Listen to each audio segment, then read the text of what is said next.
Elephine, can you describe kind of like a first impression of what people would see your character looks like?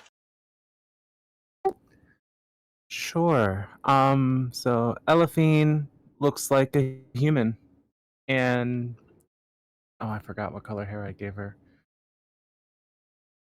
It's wearing like bone armor, brown hair, got a shield, got a spear, excuse me, a staff.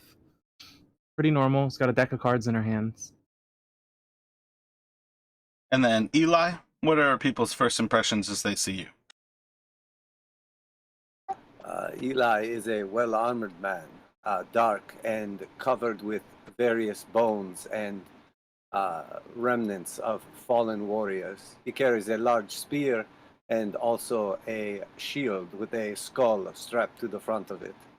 He is a human, stands roughly 6 feet tall, and speaks with a poor accent. And then Faint, can you... Oh, wait, my bad. Damn, I don't have your name. Karis, what do you look like as a first impression? Well, the first thing is you have to look down and look down a little bit more because Karis is a short halfling creature. Very positive attitude, otherwise very average in appearance. Like basically looks like a halfling, short person, kind of nondescript hair, nondescript skin, nondescript everything. Likes playing tricks on people, but you wouldn't know that yet. You'll find out. What are the things that people see, though? Do you carry nothing at all? You're just running around naked? No. I want to have a helmet, but I wasn't sure how to have a helmet. Like, because under monk it says can headbutt, so I kind of like that concept. I mean, you can just have a helmet. They literally do nothing in this game. Fine, I'll wear a helmet. It'll be red, like a nice targetable helmet in the Just snow. naked halfling with a helmet. All right, some basic regular clothes. Wait, are we in the cold country now? You guys will all be wearing cold weather gear, so that's going to be one thing. But my point mostly is these are first impressions of what people see of you. So if you are carrying nothing at all and you just have your cold weather gear and a helmet, that's fine. But like if you have a staff or things like that, people would likely see those because you are not Snake a Plissken. mace. Excellent. Okay. A red helmet and a mace. Pretty much it. Basically like a fur coat type thing, I guess, since we're in the snow country in the cold times.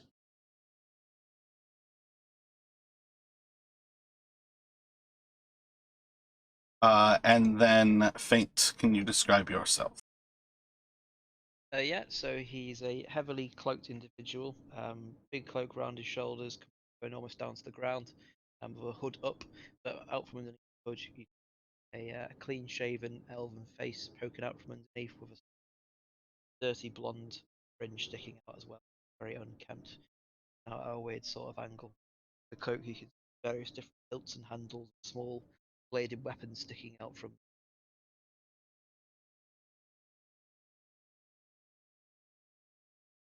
So I just replied to you, Josh. That's the link to the game. When you join, I can give you access to yourself, and you can actually drop the picture in as your avatar if you go under your character and edit Josh. Alright, okay.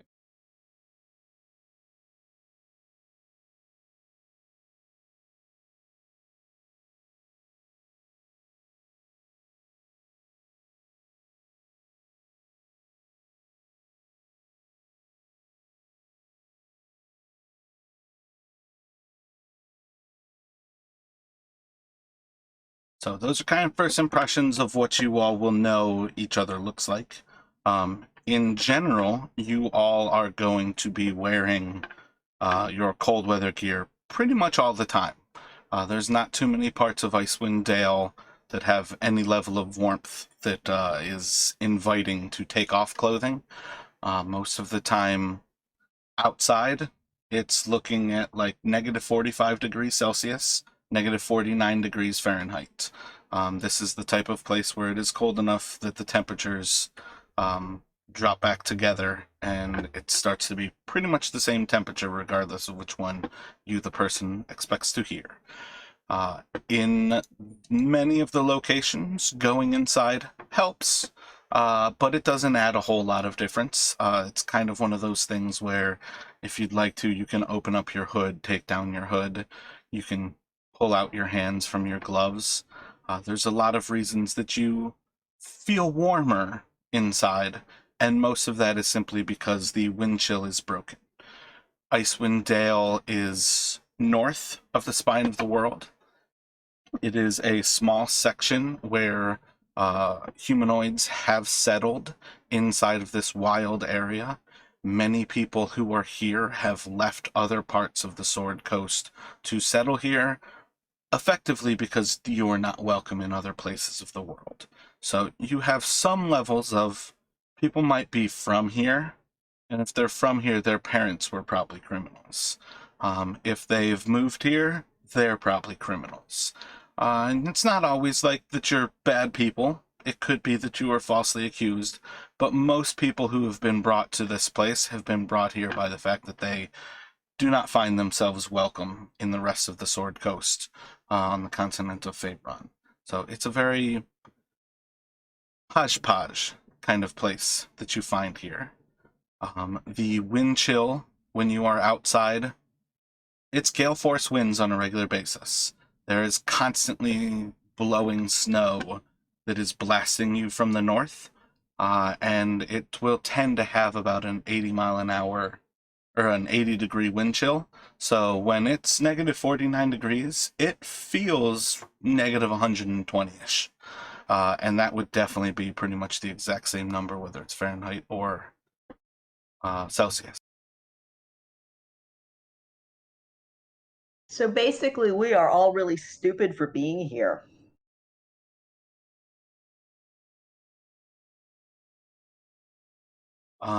If you'd like to put it that way, sure. In general, most people are here more because they have no other choice and they want to live. I don't think that's stupid. There you go, Josh. You should have access to it now. I had to actually close out. It wouldn't see you once you joined until I closed it. So that's my fault.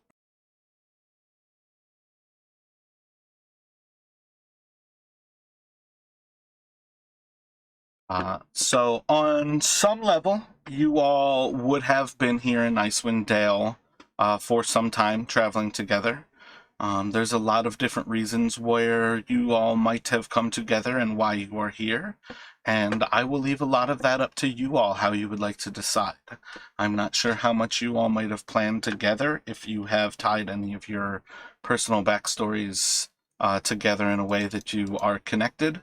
But at present, we are going to pick up with you all walking to a town to the east of you. You are coming from the east way on the north march to get to Caer Dineval. Caer Dineval is marked on this map as I, towards the kind of center right of that general area. You'll see the smaller little location. Caer Dineval itself is towards the rightmost of the actual like token style, like circular pictures of the town. For a while now, there's little more than darkness in this land. You all are fresh off of a new moon, so there is the slightest bit of a waxing moon in a very much of a kind of crescent right now, as it is just a sliver of moon on this. Oh, I'm doing it the wrong way. It is a waning moon. On this is the 29th day of Autoriak. And depending on how familiar you all are with this area, you would know that there is a curse on this land that has been cast by a god who is descended and seems to be hiding in this general area. Auril has done everything she can to prevent light from coming to Icewind Dale and much of this general area that the 10 Towns sits in. For the last 2 years or more, it has been nothing but darkness. Every night, she takes to the skies, weaving a spell that creates an aurora that goes across the day, and instead of the sun arising, it's just blackness. And with the black comes the aurora and lights that shine across the sky. So while daytimes are almost lit, it's lit from the aurora, not from an actual celestial body. Did you have a question, Eli? Yes, what was the name of the entity casting the strange darkness? You're going to hear this a lot, but Auril. Ural? Again, Thank you. spellings don't actually matter in the least bit. Everything is going to be an oral tradition, so you will hear stuff and you can manage to find the names that you fit with that. Most of the time you are going to come across people who will introduce themselves and you can respond with what you hear. I do think as a author, it might behoove you to actually get like more thorough and introductions out of characters. That's up to you how you want to play your character, and how you imagine that authorship kind of plays out. But I think that's one of those things that, in general, people are just going to say their name, or you're going to hear people saying their name. Some characters are going to be friendlier, where they might introduce themselves quite well. Some characters are going to be a little bit more closed-minded, where they might not ever say their name on purpose. So there's a lot of different ways that'll kind of play out, but you will pretty much never know the actual way to spell names. To really understand who that is, that's closer to an actual religion check, which you are more than welcome to if you would like. And I think you might be the only one with religion proficiency, but anybody else with religion could check to see what they know about Auril. 16 to see what I remember.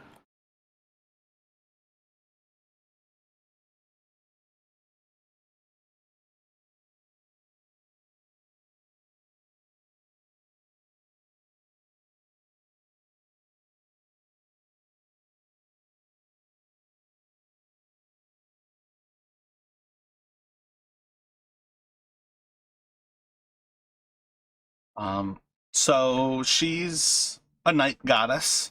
You would understand her very much as like a evil, neutral evil kind of person. Her realm is kind of winter and the long night. That's part of why she is actually doing this. This is very much in her domain to create the eternal winter. And that's part of what the problem is that she's almost stealing other gods' domains, very particularly here in oh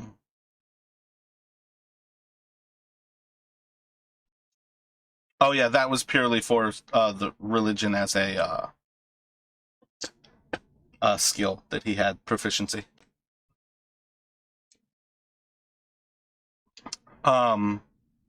She's the night goddess as well as like the winter goddess, being related to the other like the other 3 seasons.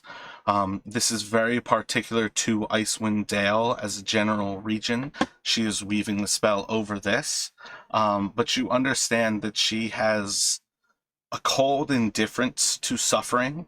Suffering and like loneliness is kind of viewed as a strength, almost, how she perceives things. She has those sorts of kind of like terrible form that she goes for, where the actual isolation is part of what she desires, both in her own experience of life as well as what she tries to like inculcate in her followers. Yeah, I feel like that's it's kind of about what you could have there. But basically, she is the winter goddess. So nothing about this actual experience would be terribly odd for what you could understand of her.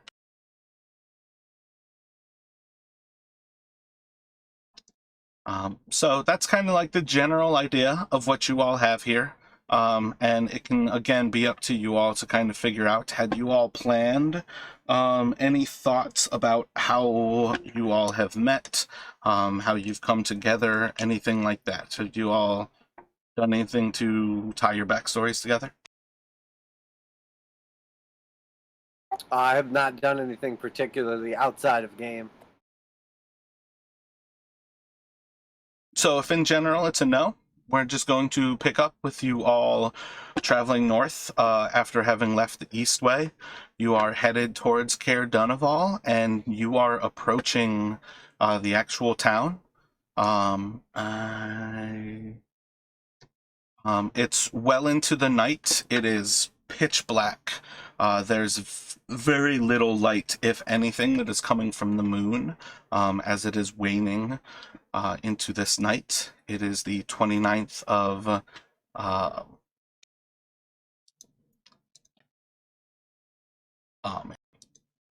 I've got the wrong word in mind. 29th of Altariak, which is the Claw of Winter here in Faerun. So you all are passing along the road. You've seen signs in the clearing of the wind as the wind cuts off of Kelvin's Cairn, a massive mountain behind you all that you've seen since you've left the east way. Behind your view, rather. It's in off the horizon to the north of you. As the winds cut across, every once in a while there is a bit of a clearing where the moon does show out, and you see the overlook of Caer Dineval ahead of you. It is on the north side of Lake Dineshare there. It is a crescent around a rise off the coast, and the town itself is built off of this road that you were on, and as it curves around the crescent, it climbs up the hill to where there is an actual castle built. Dineval is both the castle with its keep, as well as a single watchtower that's very much kind of like a light tower or a lighthouse off to the lake as well. Though from a distance, that would probably be what you know of those two things. At different points, you would spot that there's about 30 or 40 buildings in this town. It's pretty small for a lot of the locations. And as you all come forward in the darkness, there's a bit of a clearing in the snow. You can't tell if it is the wind whistling or if it screams ahead, but it's not long before you start to see something ahead of you that seems to match the screams that seem to be on the wind. What would you like to do?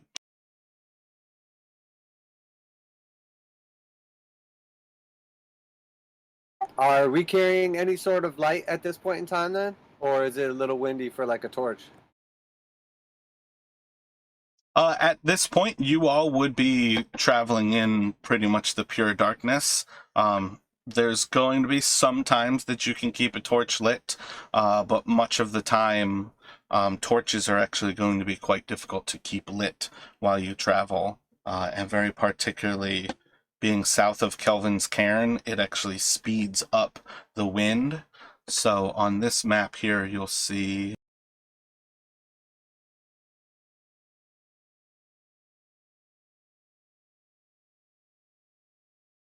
and it actually, my bad, I forgot to hold shift. The wind actually accelerates as it's coming down from the north, and it speeds up over these two lakes as it blasts into Icewind Dale.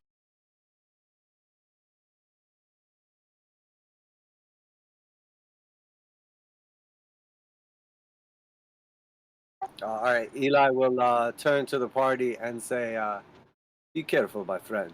We approach danger, no doubt. It is very common in these lands for predators to stand on the outskirts of the towns. And I will reach down at my spear.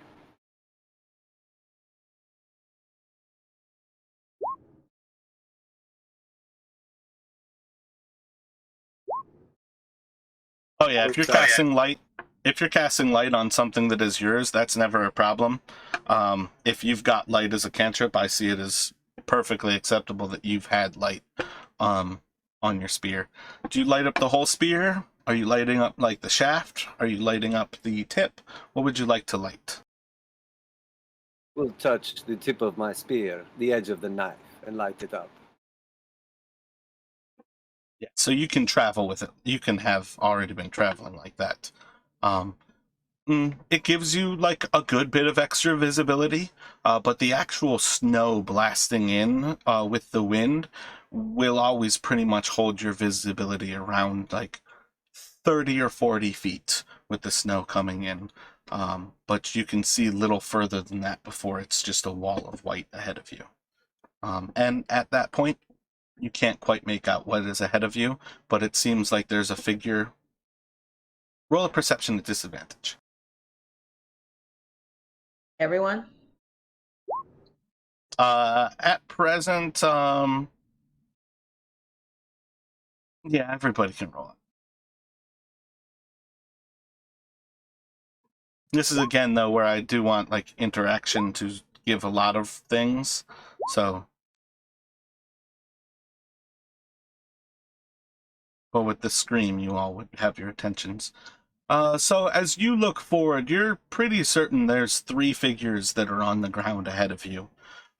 Just within view, they're right about the edge of where the snow blocks off your view, but all you can kind of see is that it appears that there's 3 figures ahead of you.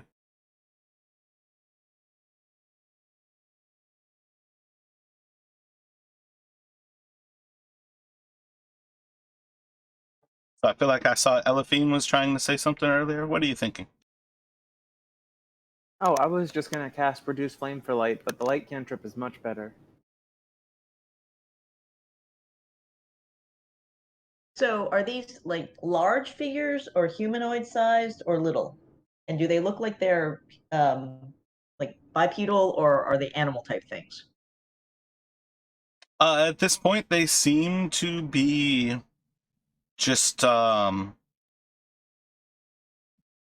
of hunched over on the ground. So if they're humanoid, they're bent over, just kind of almost kneeled down. If they are some sort of creature, they're probably about 2.5 to 5, or 2.5 to like 3 feet off of the ground. If they are a single creature, it's probably a pretty big creature, but it looks like 3 humanoids. But again, you guys can't see them well, but you can make out that there are figures ahead of you. I will approach them, shield in hand, spear in the other, and see if I can see a little more clearly their situation. Do I see ice upon them? Do they appear to have been in this land for a long time? Are they still warm enough to keep the frost upon them? How close are you approaching? Are you going to get just close enough that you can make out some of those details? Are you going to just continue to walk forward until you get right up to them? I will cautiously approach them until I can make out some of these details. Is anyone following him? Sure. I'll follow. About 10 feet behind. Yeah, I'll go about 10 feet behind that. And what were you thinking, Elephine? Same thing, I'll go 10-ish feet behind. All right, so let me get a perception from you, Eli, and everybody else can do another perception at disadvantage. Crushing it.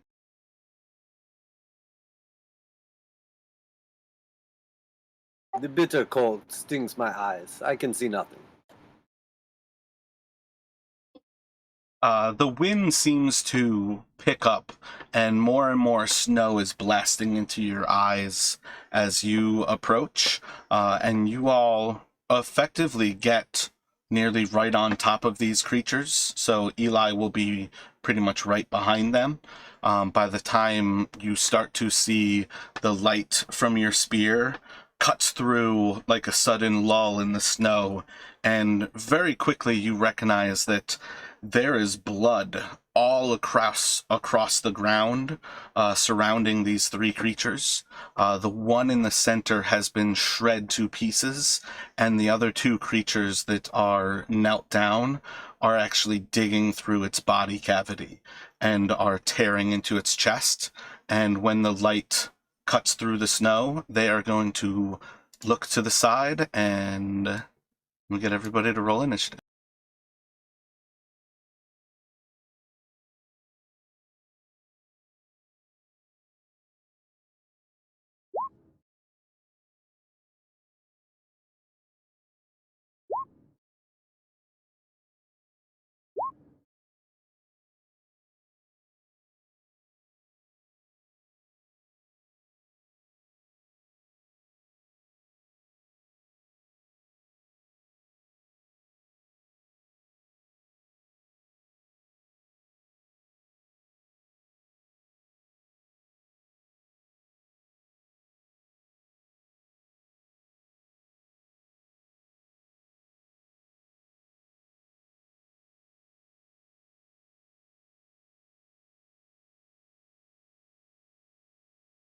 Looks like we have interrupted dinner. Perhaps soon we too shall feast.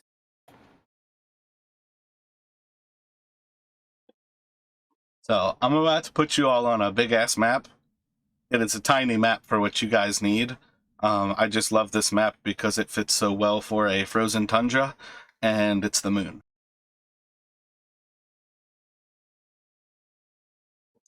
But you only really need to be in the northwest corner of the map. No American flag, hoax confirmed.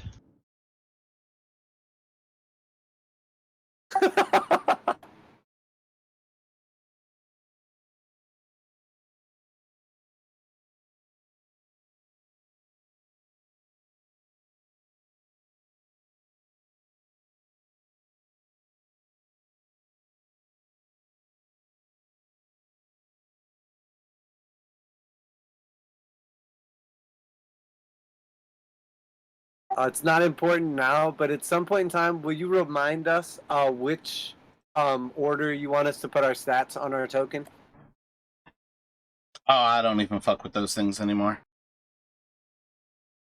You are welcome to in the long run, but I don't use it like that. D&D Beyond and those things fail way more than it is worth dealing with. That stuff is way more important when we are using dynamic lighting, and I feel like 9 out of 10 people do not like dynamic lighting.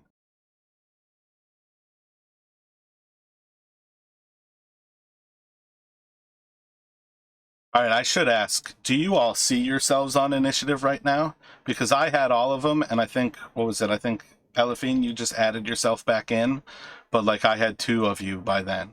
So you all might have it from the other map, but you might not see yourselves on it once you come to this map. Yeah, I don't see my initiative anymore. I can see everybody, and I just added my own initiative. So you should see yourself now, Faint?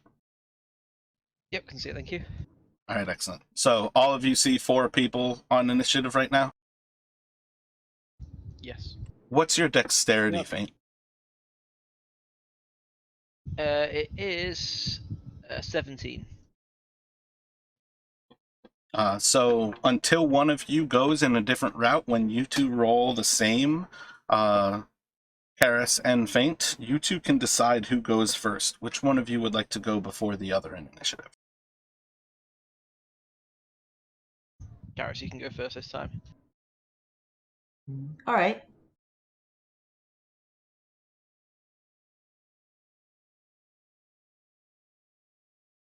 Ladies first and all that.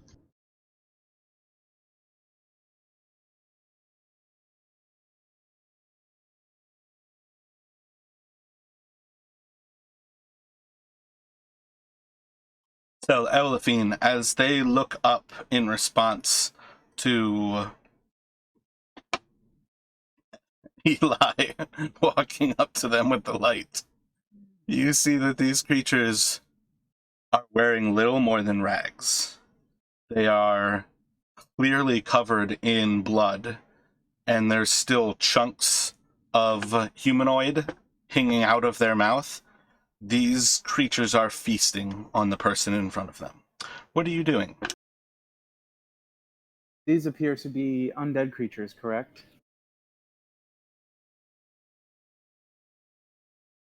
You could roll nature check.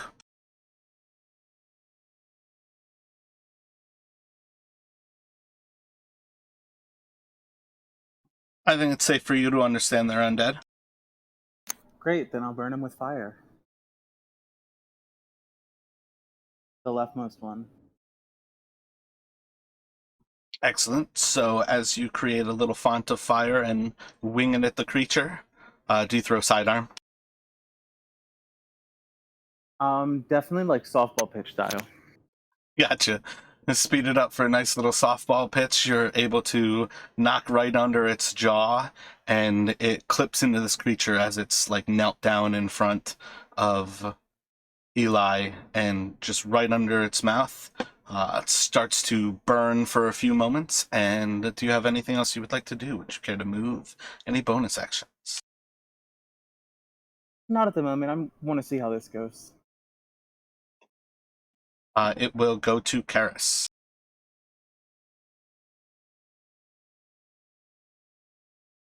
All right, I will run up and hit one of the things with my mace.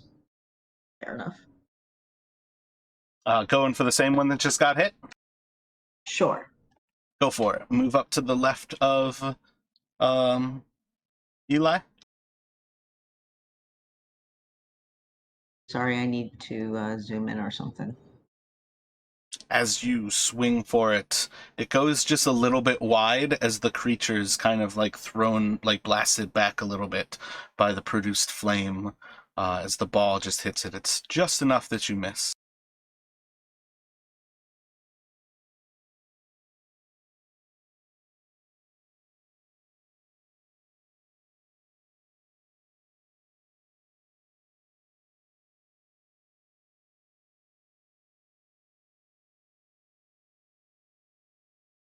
All right, now do I get a bonus action at this point? You still have a bonus action yet? Okay, I'm going to try the Flurry of Blows because I have not done that yet, and that just seems cool. Or do I not have that because I'm first level? Damn it. I Unarmed believe strike. monks have it right away. No, they don't get key till second level. Yeah, unarmed strike, whatever. Excellent. I'm Yep, gonna you've got your smash unarmed at strike. it.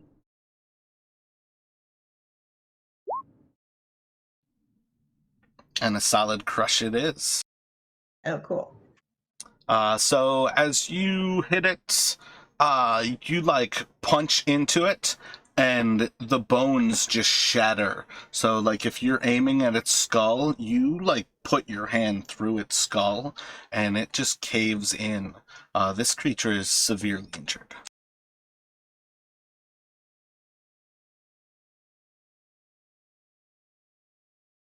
Assuming that's good for you, Oh yeah, I'm good. I'm very and it proud will of go myself to now. faint. Classic Alright. monk who misses with their weapon but hits with the unarmed strike. My bad, faint. That's okay. I'm just going to shoot at that same one then with my short bow. I'm guessing this doesn't count as a sneak attack since it hasn't had a turn yet. No, you'll have a sneak attack. Oh, exciting. Sneak attack effectively, I've got a little handout I can send you for like a little flow chart of how you get it. But when you have a friendly unit next to something and they're conscious, you pretty much have sneak attack. You have to have disadvantage before you actually have real issues. That's where you just can't get it. That's pretty cool. Solid hit, and the creature is going to fall. Where do you shoot it? Just square in the face in the crater that's just been left by Karis. Excellent. Yeah, when you've got it set up to roll damage, how I prefer things to be rolled, it automatically rolls sneak attack for you. You don't ever have to. That's good. I like that. That's very good. Life is easy again. Yeah, especially with the rogue, because you're limited to a single attack. It's going to It's going to kind of remain on that level in a way. So let's. And then why not for my bonus action? I'll hide just to go full rogue. And you're wood elf, right? I believe you can Yeah, that's hide right. in weather. Yep, that's correct. Yep, you can hide. Exciting. It's going well already. One turn, one hit. It's good.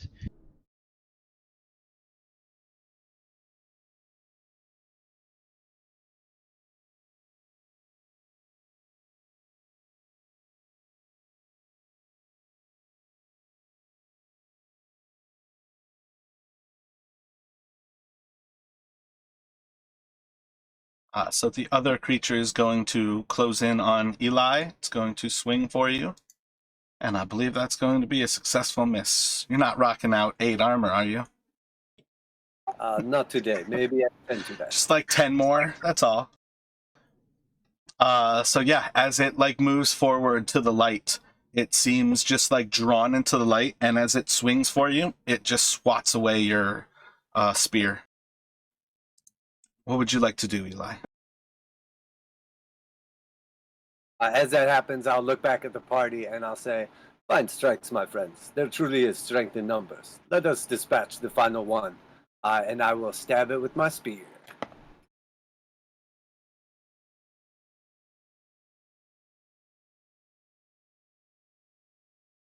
Solid Nice one. strike it is.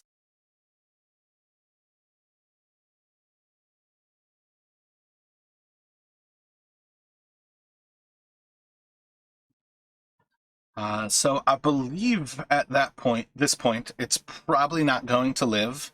But if the next 3 of you would like to roll your attacks, let's see if it can live past the 3 of your attacks here. But just all 3 of you, same time, do what you would like to do. Oh yeah, that's right. I forgot. Eli, you could have actually reacted and swung on it. So if you want to take that reaction and swing as well.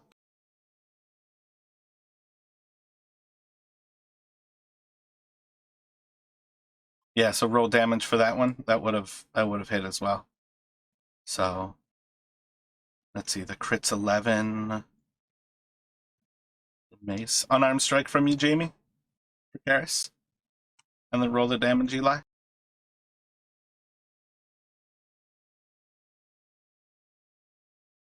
Oh, that wouldn't have been the bonus, though. I feel like that bonus attack damage is going to be much lower. But you guys are able to decimate that thing before it has a second turn.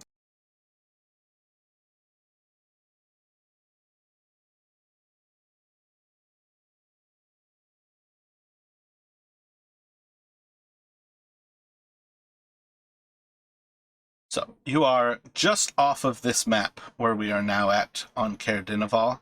But as you slay the final creature, the wind clears again in a few moments, and you start to see the first houses are about 50 or so feet away. The east way... Oh, why am I on black?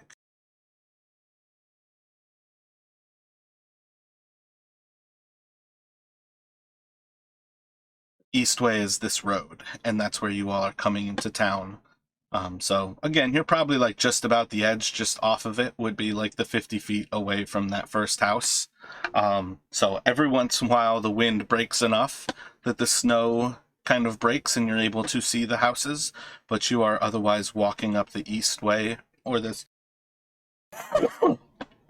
road from the east way as it comes into Caer Dineval, which is where you all were planning on coming, and you all are welcome to start to look around or do what you would like. As you first enter the town, the first house you see seems all boarded up in dark. Again, one of those things, depending on how long you've been in Icewind Dale, it is not surprising to see these homes don't have windows. Everything about these things are boarded up in ways that they try to block out the wind and try to cut that wind chill. About every house is always going to have some sort of chimney or something that is showing signs of heat. In this place in particular, probably 1 in 4 homes does not seem to be in that case. But what are your first thoughts as you walk into the outskirts of Caer Dineval?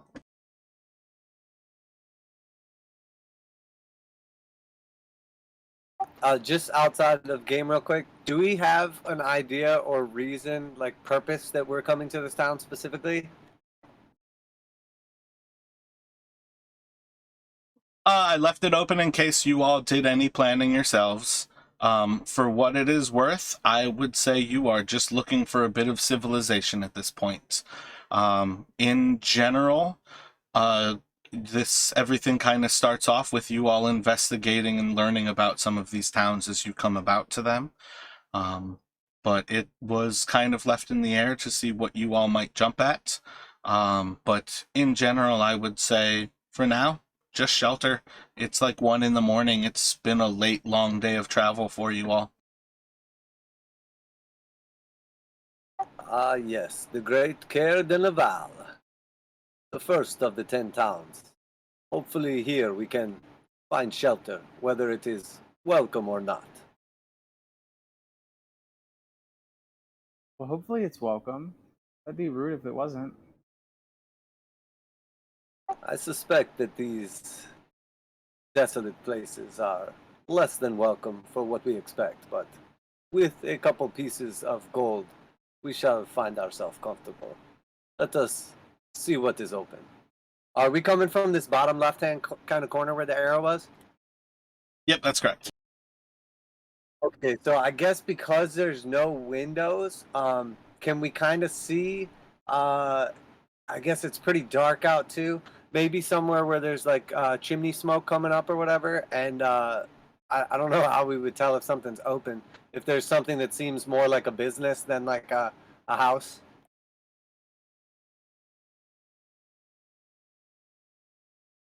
Hopefully we can find some lodging without too much difficulty. I would hate to disturb anyone's slumber. I'd be surprised if there's anyone living here. Frozen shithole, still a shithole. So, looking for signs of life is the first thing that you're going for? Like, just like the heat, signs of a chimney is kind of what you're looking for right now? Yeah, and maybe something that looks a little more like an establishment and a little less like a house. So I don't know if it's just going to be a little larger or if there would potentially be like, I would imagine you would have some kind of sign or something out front, just that would show us it's more of a business than a just someone's house.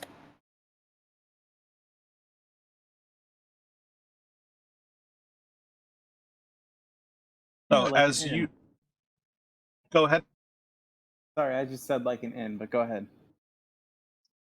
So, as you all get to kind of that fork in the road, you see there is a home or building in front of you. It has smoke coming up out of it, and it's just that one right there. It seems like an option on those cases, but the road seems to slant down towards the east and to a lower elevation to your right, or you are walking up the hill and what you would know as Caer Dineval, by going to the north there, or choosing the left-hand passage. That's kind of what you know at this point. It's like one of these houses would have smoke rising from it. This one would not. And that's kind of like the stuff that you're going for, is some of these homes, there's signs of life inside of them. Some of them are not. None of these in particular look like businesses any more than just a home.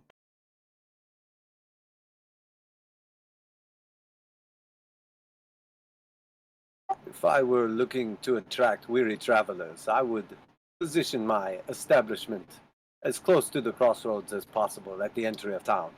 Let us try this one ahead. And I'll approach the one that's straight ahead of us at like that T-junction. And I'll kind of go up to the door and just listen for a sec if I hear anything. Well, is there any signage? There's no signage.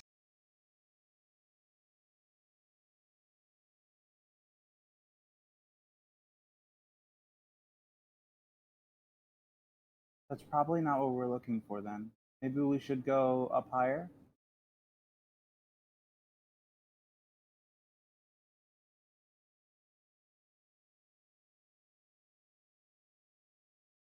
Roll a perception as you listen at the door.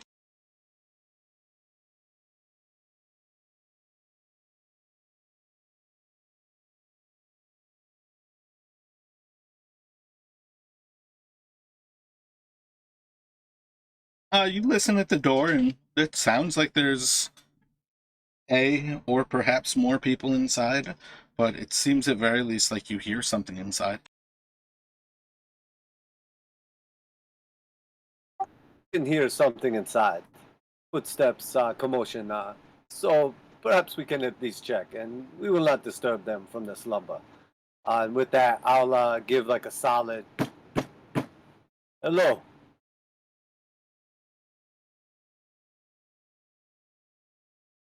Silence and stillness for a moment. Hello? Hello, my friend. We are but weary travelers, long on the road. We seek some shelter. We have coin. The inn closed a while back. Might find a place to stay. Up towards the uphill climb. They often have beds.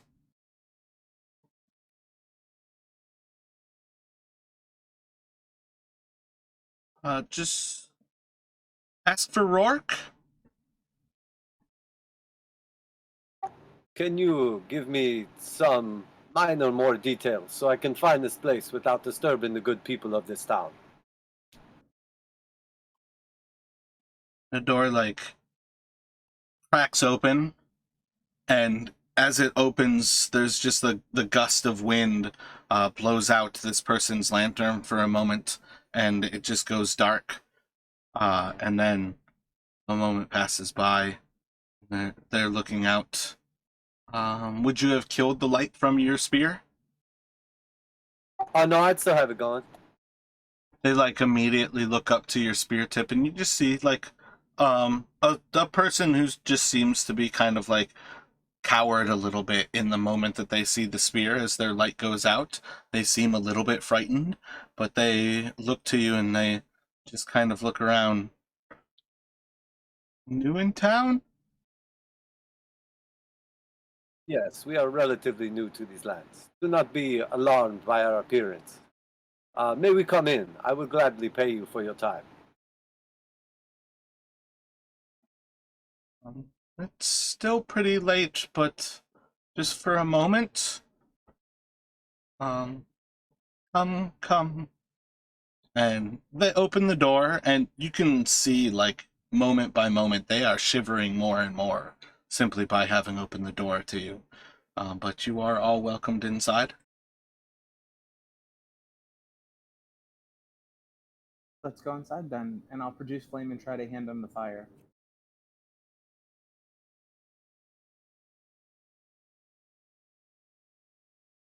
They look at you a little odd, but they open up the actual area for the lantern and just kind of tilt the lantern over the fire and relight it and just hesitantly pull it back after a moment, shutting the door to the lantern little cavity again and just kind of awkwardly hold it.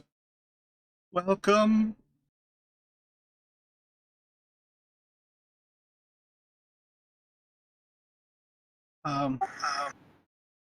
Seems late to be getting in. Where are you coming from? Are you going north? You headed somewhere? Yes, it is rather late. We ran into a little trouble on the road, but this is our destination. if you could just give us some details as to where we may find a place to hang our heads, we will be out of your hair in no time. Rourke's not friendly. He's can be rather upset about East Haven. But if you've got coin, he might let you stay.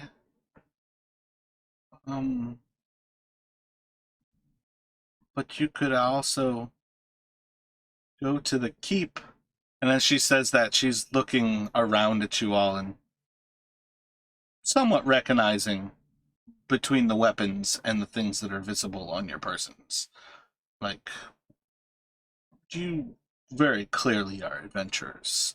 And it's not the type of thing that always surprises locals, but just like looks over and if you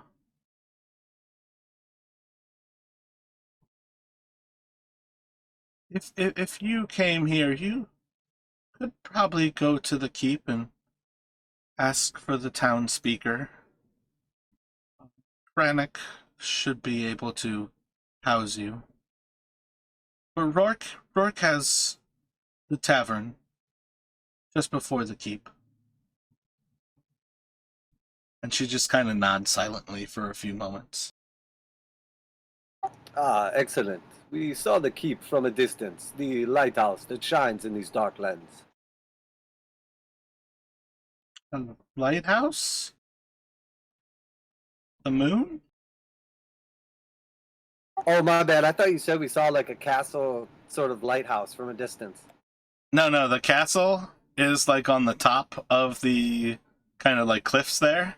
And then it had a watchtower that is kind of like a lighthouse, but it is, again, it's more of a watchtower. And the watchtower is like in ruins down by the actual port. That's the wrong word, but I can't think of what it's called.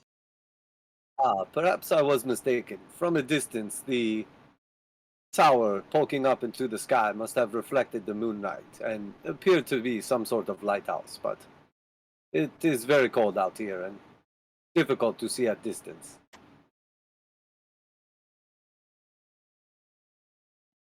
That's Auril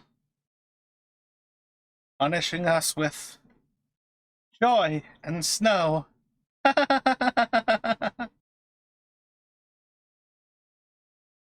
Yes, she has a rather dark sense of humor. Cold. We will not stay too long. We are much appreciative of you allowing us a moment of respite. And I'll reach down into like my kind of leathers and move a couple things around, and I'll pull out a silver piece and hand it to her for your troubles. That's awfully kind of you. It's not necessary, but thank you. You are more than welcome. Coin is easy come, easy go, and I often find that it is best given when least necessary.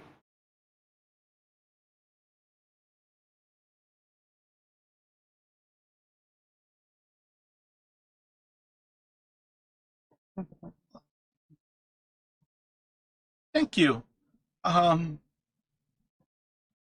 There's not much happening here. You're welcome to head there. Please, if you care to, go see Kranich. And then she'll like move towards the door, but she's not moving to open it yet.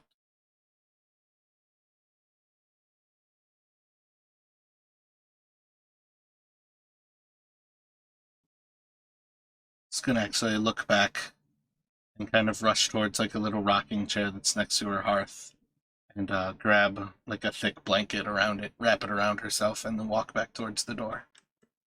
Is there anything else that you need?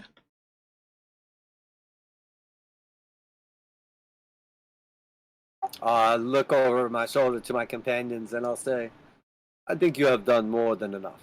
Thank you. Your deeds will be remembered. And I'll just sort of like pull my furs a little bit over my shoulders and prepare to step out into the bitter cold.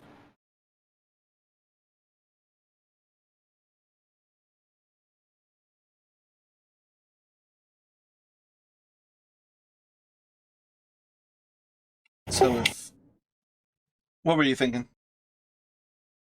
I was gonna say same thing. Walk out. Maybe do an insight check on her. What are you looking for? What are you interested in seeing?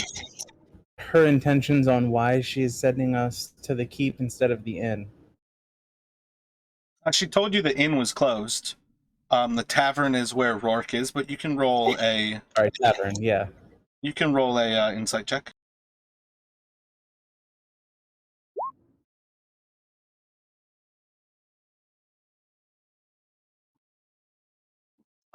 I think it would just be kind of like a recollection that she had mentioned. Rourke will also often respond that there's no room, that he doesn't have places to go, and that the actual keep, the town speaker, is a little bit more able to entertain people.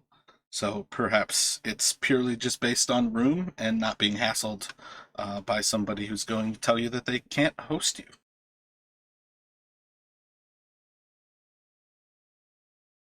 And did you say Rourke is the tavern owner? Yep. Was the guy at the keep's name? Kranich is the town speaker.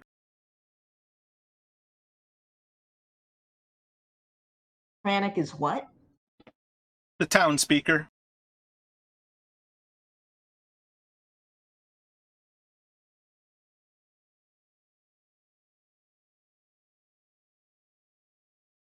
Sounds like we are headed to the castle, to the keep, to speak with Kranich.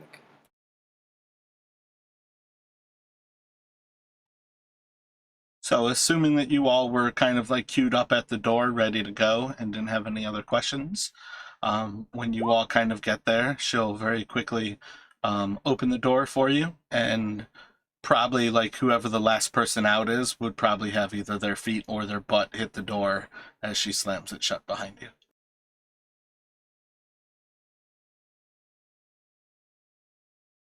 Do you think they're afraid of something outside or just that it's cold? Roll an intelligence for me.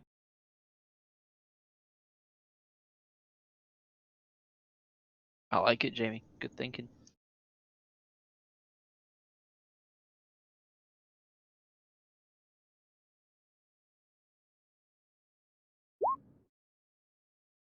Never heard her unlock or lock the door, and they don't have any gates, no walls.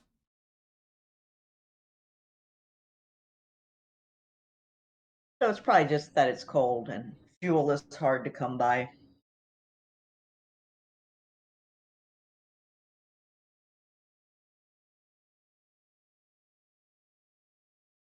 An interesting observation, one to take note of. To the care then?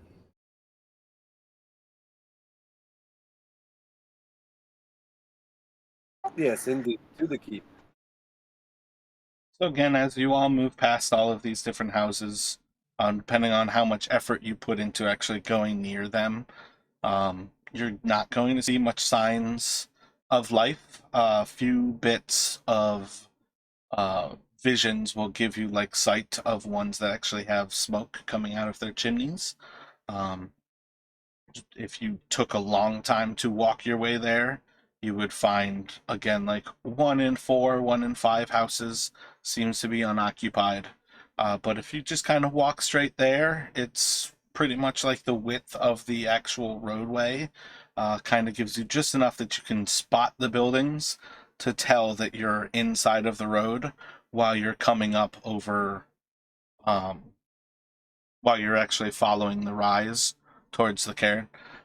You will first pass by the uphill climb, and it's a larger building. It's 2 stories. There's a big mug on like hanging from a sign that kind of like flaps against the front of it. So as you get closer and closer, like there's like a constant maybe not constant, but there is like an arrhythmic banging that occurs like as the wind kind of picks the sign off of the wall and just like slams it back into the actual wall. If you would like, you can go up to the actual doors, or you can just move by and continue on.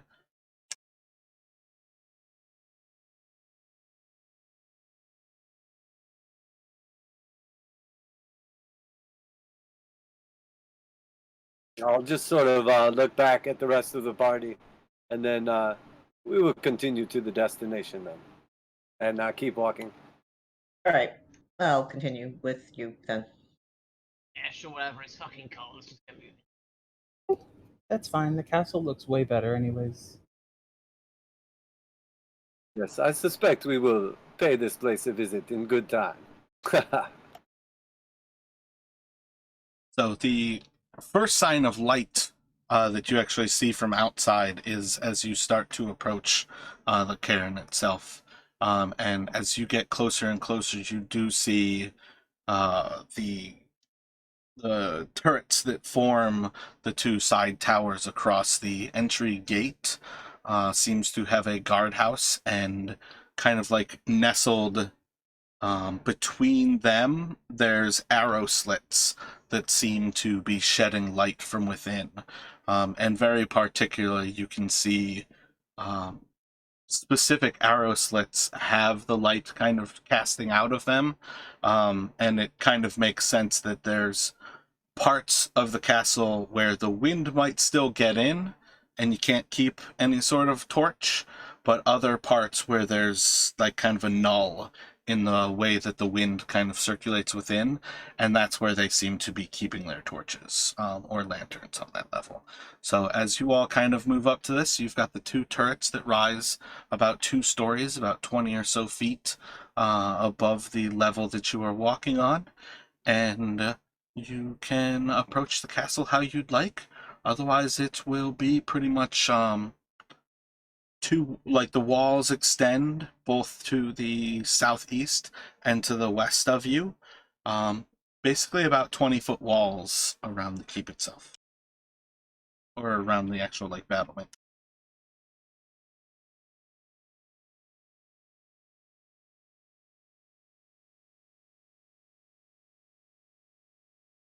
Ultimately, someone's home.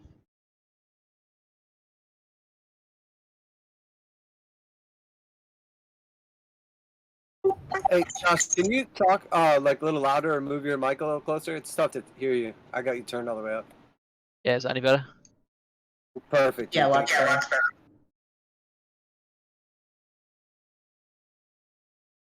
Well, should we knock? There's probably a big knocker thing, doorbell, something. As you approach, you see that there's like a double portcullis in front of you, and you actually kind of like walk under the guard post a little bit that actually kind of stands above the portcullis, between the two turrets of that area. But as you approach, you can certainly actually like either yell, announce yourselves, or you could move forward and kind of knock into the portcullis.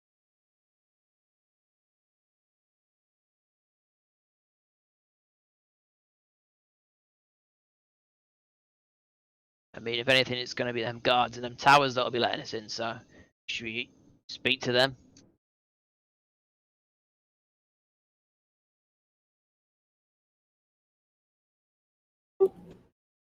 We can yell out to him. Yeah, why not? Hello, it's really cold out here. Can we come in?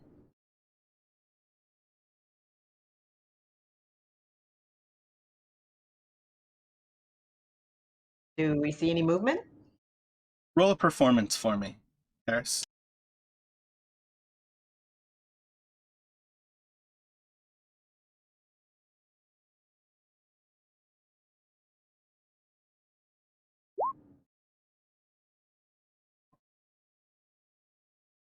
As you like yell out into the wind, it's almost at the exact same moment that the wind just goes into a dead space, and it's just kind of like a pure silence in the area. And you just yell out, hello, it's really cold in here. Can we come in? And there's a moment where nothing kind of happens. And then you see just like the silhouette of somebody who seems to be like you see like a head in silhouette that like throws a hood over itself. And then you hear yelled from above, "The speaker's ill. He's not taking any visitors." We were hoping for lodging and shelter and food.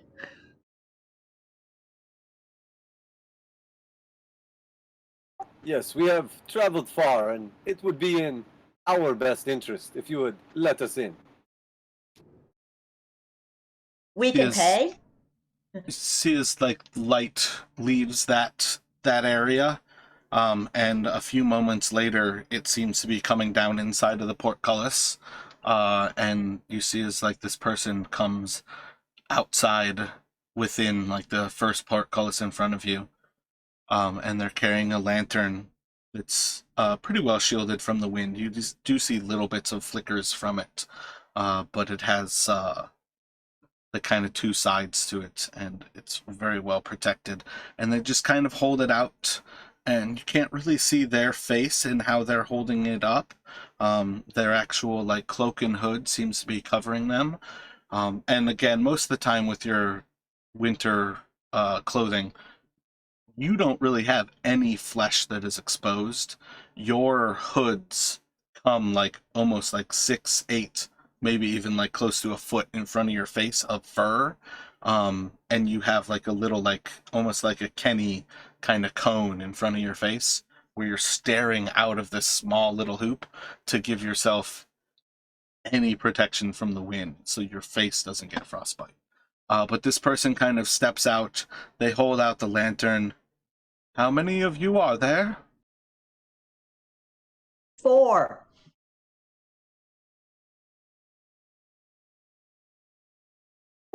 Plus, I'm a healer. We have money. "His illness is very grave. You may not be able to help him." "Ah, 4 of you. What are your names?" I'm Karis. He like shakes his head. I'm Shadrach. Shakes his head. I am known as Eli. Pauses for a moment. "Eli?" Yes, Eli, that is correct. Short for Irian, but I am known as Eli by all. "Ilya."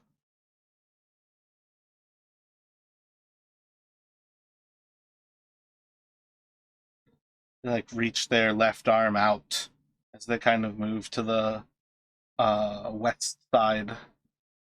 And you see as this person just like smacks something, and you hear like a winding of chain, and it seems like they've just released a counterweight, and it draws up that first portcullis. "Come closer. Show yourself to me, Eli." Yes, of course. Can I also insight check Elephine for why she gave a fake name? Certainly. You can do a deception, Elephine, and then you can do an insight. Assuming that we were given her real name prior to that. I mean, sure. You guys know the name Elephine. Okay,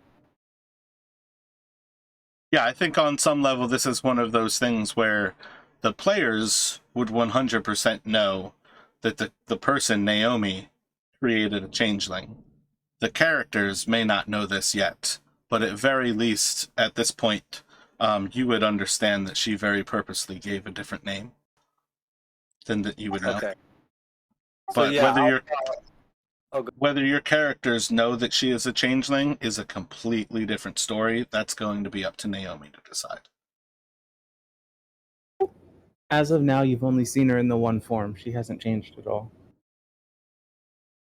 It sounds good. I just know there was something strange about you not giving your name, I guess.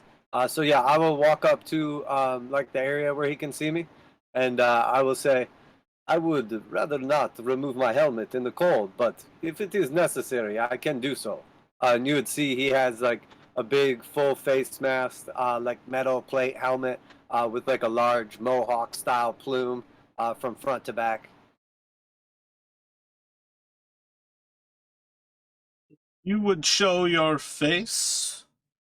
That is one thing. If you would wait, I can go get more information in return. It is up to you how much you would like to prove who you are. I have nothing to hide in these lands.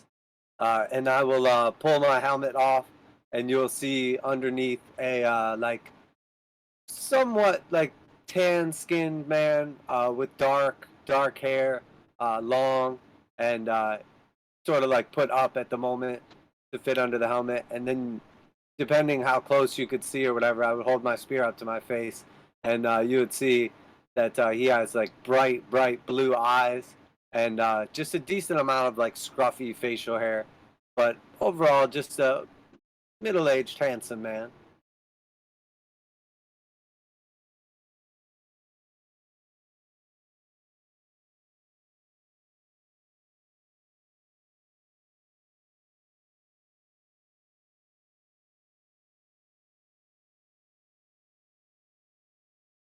Waves over to the others. And his name. What is your name? They call me Faint. And I'll look back to Eli. These are your companions? Yes, they are my companions, and while I have not known them for long, they have each proven themselves in battle and trustworthy as much as anyone can be.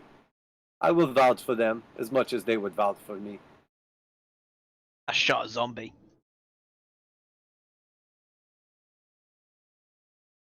Your works are not unknown to us. We have heard of your arrival. Ethel is expecting you. You are welcome here. You are very fortunate.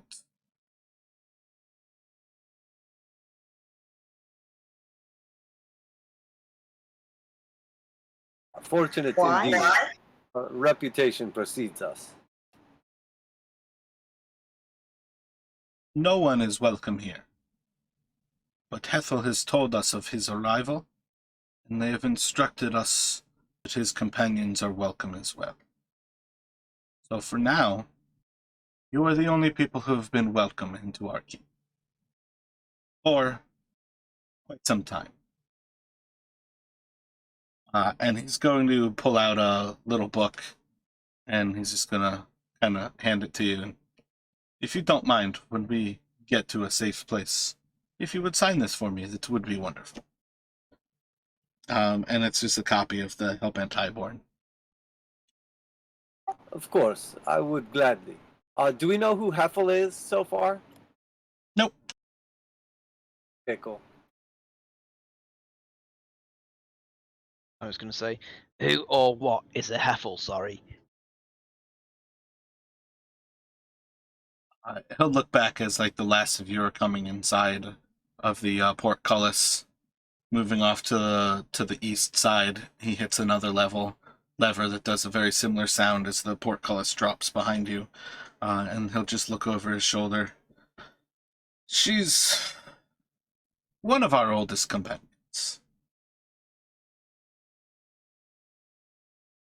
Right, so is she like the cook or the cleaner or like what?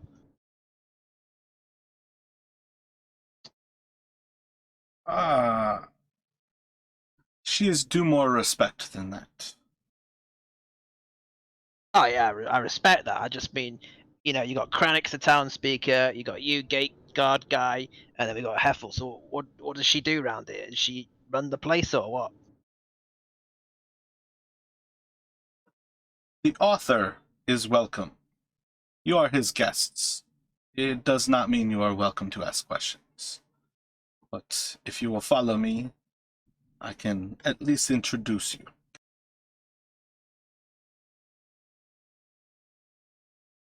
Then lead on, sir, gate guy. I'm gonna give her a little bow. Harlowar.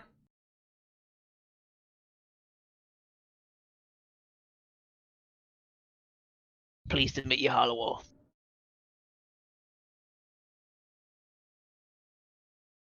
Pleased to meet you as well, perhaps.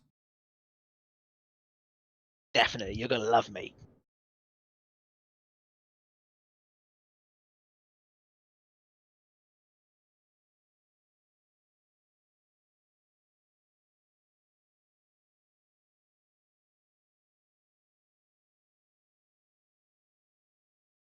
So you just kind of brought into that initial gate area.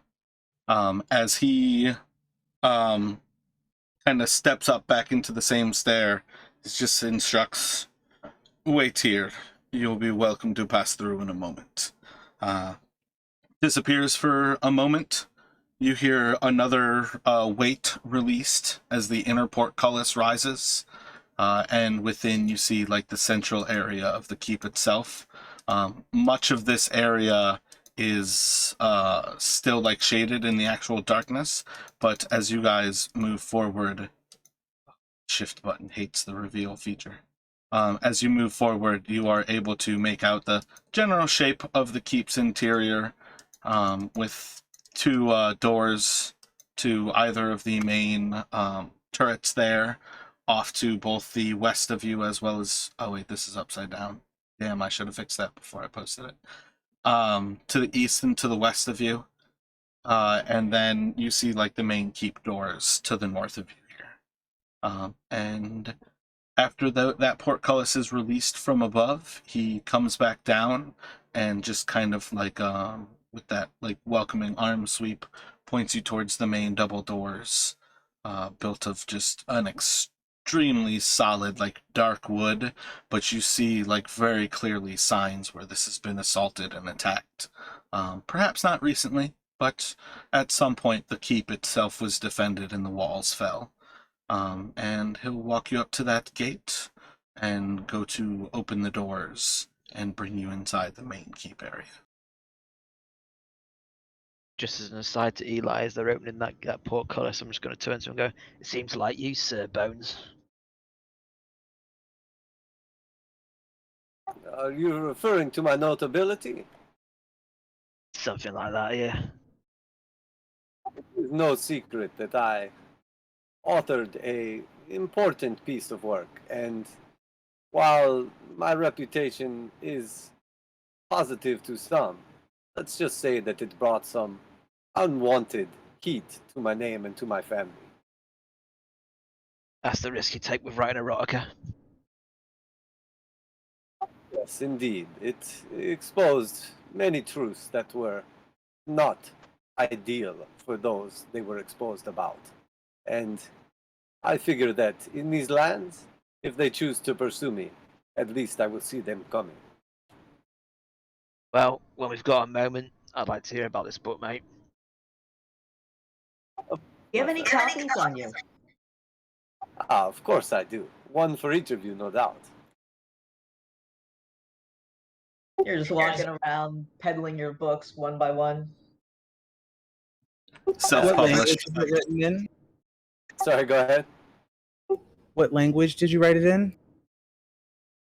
It is written in common, but there are also some translations in some other less notable languages. Like Infernal or Undercommon? There is quite a bit of infernal, undercommon, and celestial used in the original novel, as it reveals the nature of my work. Oh, of course. Did you do the translations yourself? But of course, Must be some serious kink shit. it is less for entertainment and more for revelation. But you will find that it is entertaining nonetheless. Well, I look forward to it, mate. When we've got a spare moment, I like to know who I'm traveling with. Of course, of course. I have many questions for you all as well, but in due time.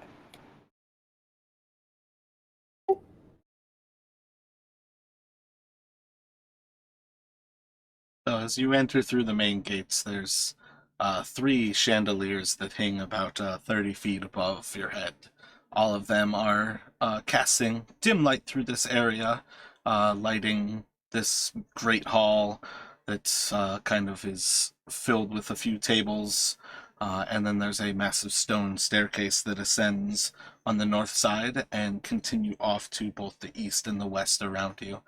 But as the person walks in behind you all, he invites you to sit. You may be seated here. I will go find Hethel and ask her if she cares to entertain you now, or if she would desire a respite. And in the morning, we can return to these thoughts.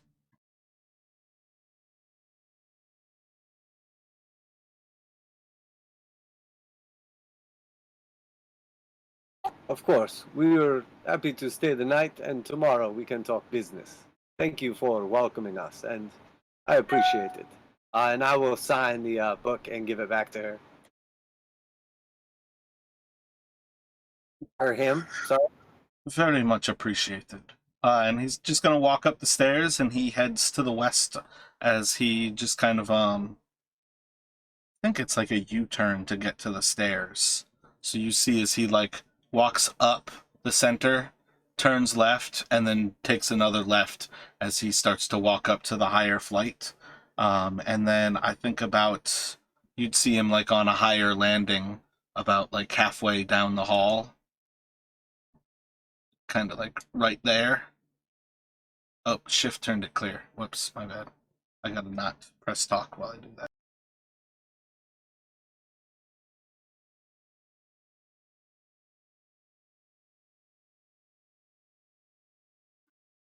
There we go. So he's like halfway back in that like upper landing before he turns to the right, and he's going to open a door, walk through, and then shut it behind him.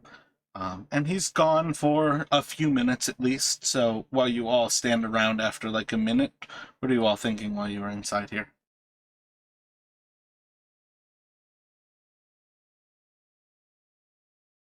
Is there like a fire somewhere close by? In this room at this time, no, there is not a fire. Is there a fireplace? I don't think so. I think this is going to be a pretty austere location. And while it's not warm in here, it's also not frigid. But I don't think that you're going to find that there's a fireplace.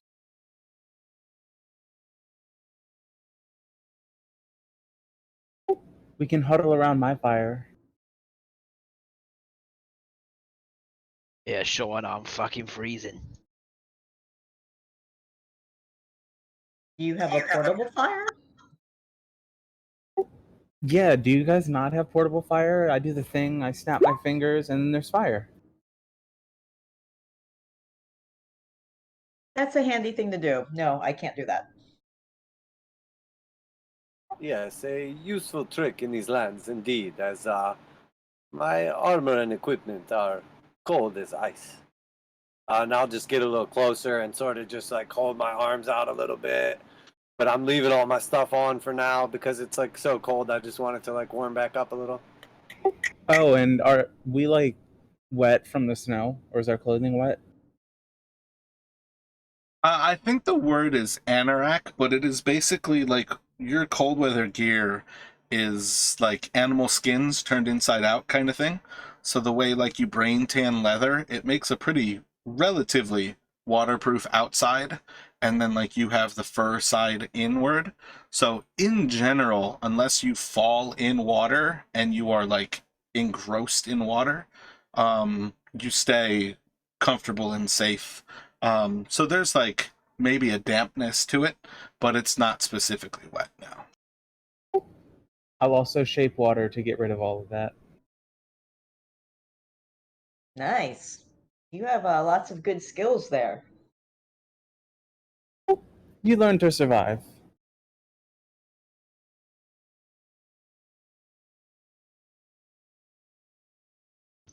You do. You certainly do. But I'm guessing you haven't met many people if you think everyone can just snap their fingers and have fire pop out.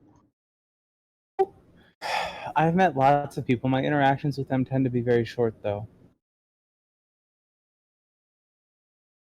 Suppose that makes sense. I can attest to that. Anyways, what's your favorite color? Red. Everybody else? Blue. You would notice that I have like quite a bit of red on as well. Well, I suppose I would say red also.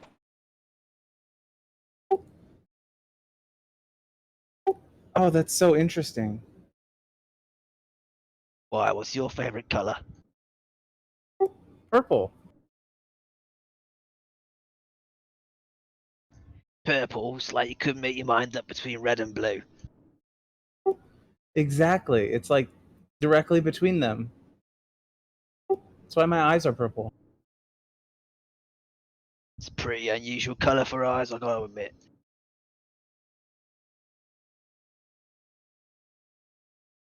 Purple means royalty, the color of the gods. Gold and purple go well together. Sure, we can look at it like that. I can be a god. Do you want to worship me? Of course not. I would. Never mind. Of course I will not worship you. That is blasphemy, to say the least. You one of them god people, are you?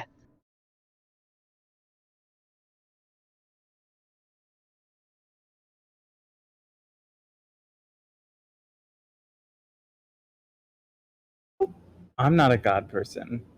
Yet. I was talking about Sir Bones over there. You mean, am I a god person as in, do I believe there is a god, or worship one? Yeah, not that you yourself think you one. Of course I believe that there is greater powers. They have revealed themselves many times in my life, and I'm sure they have you as well. But you do not have to worry about me going around trying to convert everyone I meet. But I'd appreciate that. Not really my sort of thing, you know? From what I've heard, they all abandoned us years ago anyway. Do you know what lies in your future? Not being fucking warm at this rate anyway. I can give you a reading for free to pass the time. What does that entail? Oh, nothing much at all. You just sit down at this table, you touch these cards, and I will reveal to you what lies in your future. Sure, why not? We've got to kill time until the Bones fan club comes back.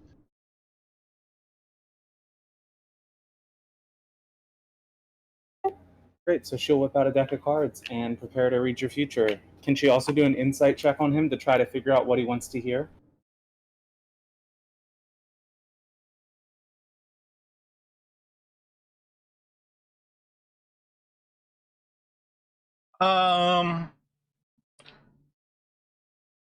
Normally, wait till I actually say something because I wanted Josh to actually create a DC for this. So Josh, how well do you think Fate hides what it is that he cares to hear? Tough one. He's uneducated and not very intelligent, so he's not really got any sort of mindset about psychology or that sort of type of thing. But at the same time, he's pretty guarded from his background, so I'd say it's a pretty unremarkable DC. Maybe something like a 12. Sounds good enough. So yeah, you're able to guess what it is that he cares to hear from you. If you don't mind, I would like to watch. I am curious of these dark arts.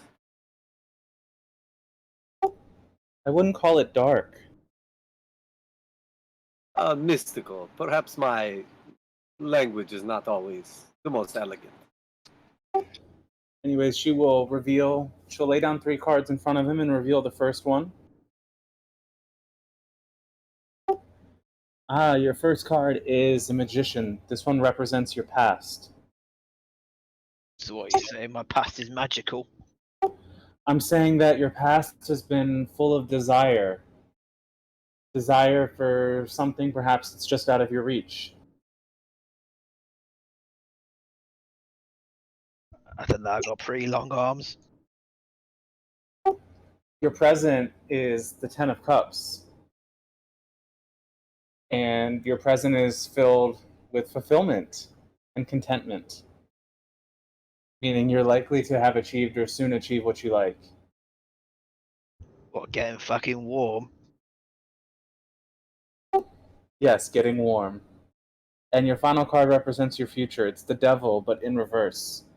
Meaning that your future will be filled with freedom and you'll regain control over your life. I mean, that doesn't sound like a bad thing at all. If any of this is real, of course. As she says the devil, you all hear the door above open back up. If you all would come and join us, please take the stairs and come meet Ethel. She is waiting. But of course. And I will just sort of get myself together again, throw my helmet underneath my arm that's holding my spear, and I'll start walking that way. I guess she'll put her cards away and follow.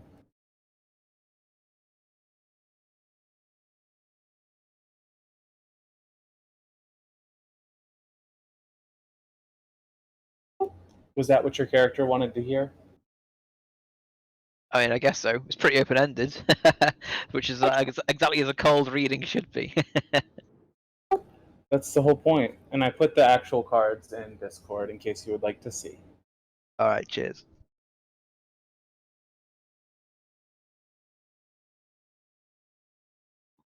As you all make your way up, he keeps the door to the hall itself open while everybody walks in.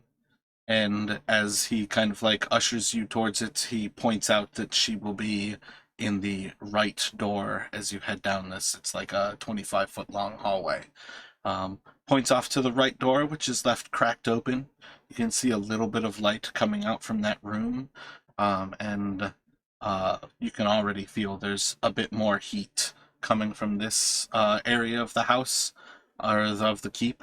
And within, there's just a small little old lady. She's got a long braided ponytail that hangs, or ponytails that hang like down her chest. She's just sitting in a little bit of a rocking chair with a nice like animal fur draped across her, and she does not have a right leg.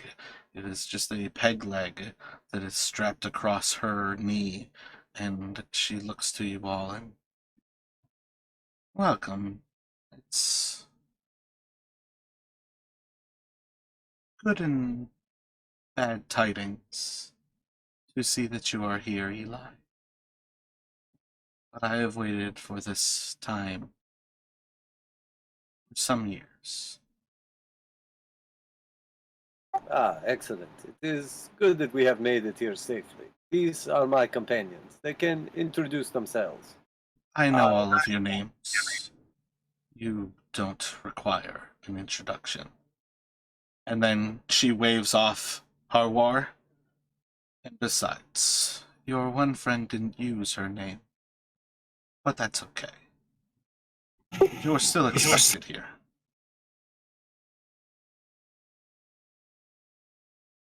Shadrack's as good a name as any. A name and a name are not a name. And when I see you, and when I hear from the Vistas, I am given your true religion proficiency, do a check for me.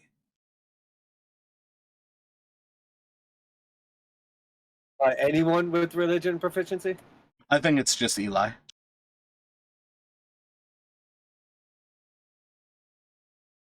When she says Levistus, you do not recognize the name.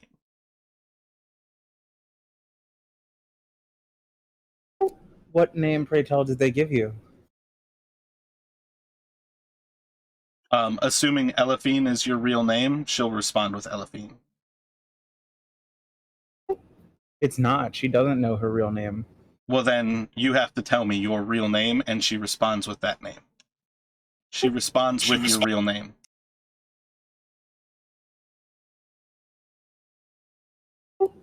Creepy. It's meant to be creepy.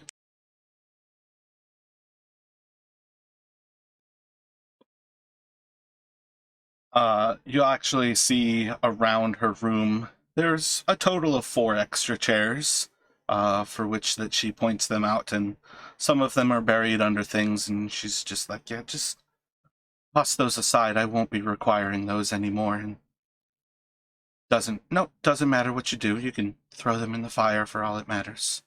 Just sit. Thank you. We will gladly have a rest. Yeah, I'll sit down and pull my cloak around me, kind of like when you're having a hungover duvet day, just really huddling into my cloak. Thank you for the hospitality. Hospitality. Sure. Yes, hospitality. You were foreseen. This moment has been shown to me before. This is kind to me. Please. You keep saying that name, but I do not recognize it. Is this your god or your patron? No, we serve Levistus. You will find all those of us here who are in Caer Dineval are servants of his. We will actually require to ally with yourselves. We are told that you are on the same quest as ourselves to end the reign of the Duragar, who believes he is being sent here by Deep Dora. It is in fact Asmodeus who is bringing him here. And we shall have to work together to mend this. You can do another religion check for Asmodeus.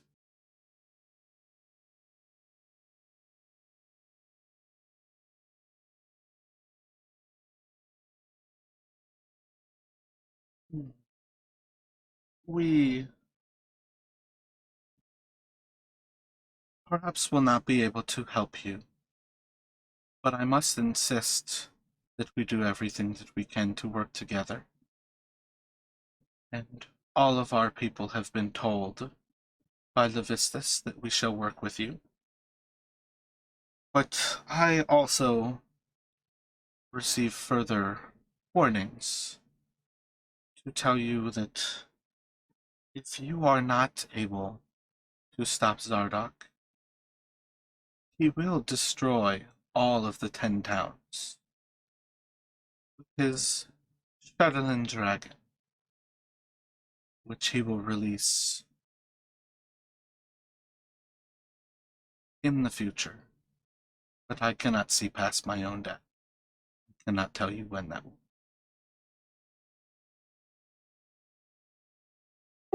Can I roll nature on this dragon? Roll an Arcana. The dragon is not natural.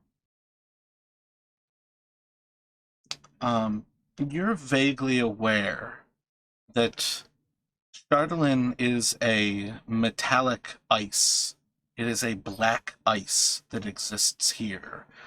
There was a tower that some 1,000 years ago was destroyed.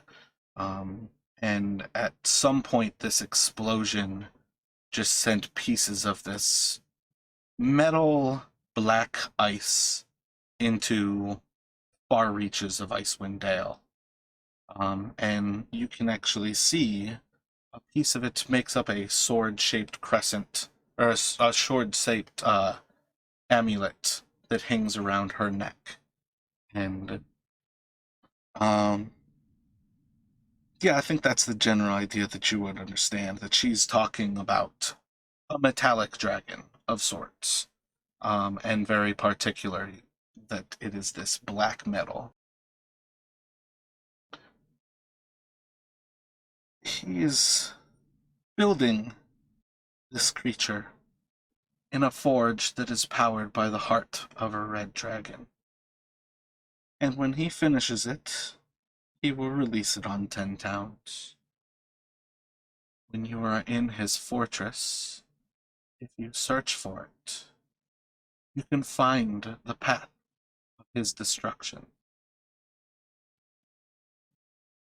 But you must be weary of when you head there. It will be most dangerous for you to go too soon, and you may all find yourselves perishing. But when the time is right, you can save 10 towns. You can end the reign of Zaradak. And we all can thwart the desires of Asmodeus.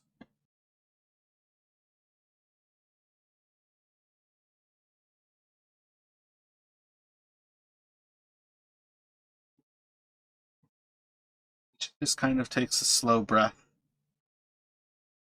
thinking over things. You'll find this warlord is held up in the spine of the world. Be most careful traveling through the mountains. But with all things correctly placed, with the aid of everyone working together, we should be able to find ourselves successful. Asmodeus angry, and all of us pleased. When the time is right, let it be so. And we will bring about the change of the gods. And I'll reach down and hold up my water skin for an air toast, and then I'll go to take a drink and it's completely frozen. Perhaps in time we can have a proper toast. Should have filled it with alcohol, doesn't really freeze. Indeed, indeed. Perhaps while we are here, you can fill us with not only knowledge, but also replenish us with some drink and food.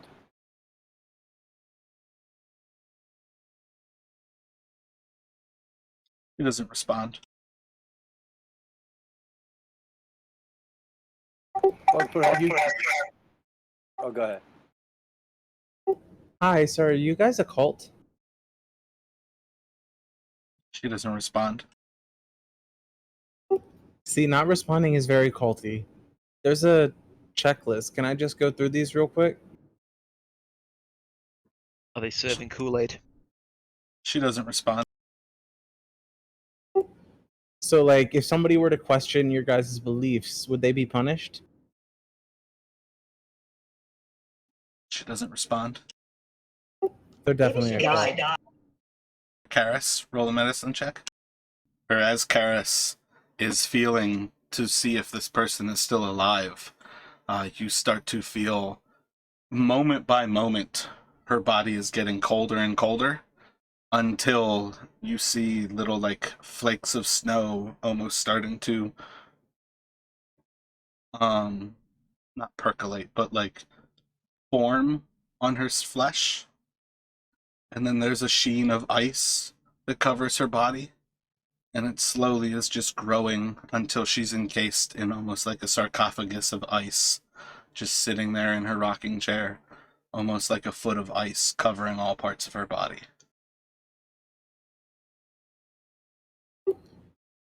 I think she's dead. Can I try to use shape water to thaw her? Is the amulet entombed in that, by the way? It is indeed. You find your shape water has no effect on her. How about just general fire? No effect. That would be risky. Starting to gather that perhaps this Levistus might have a little bit of a stake in her corpse.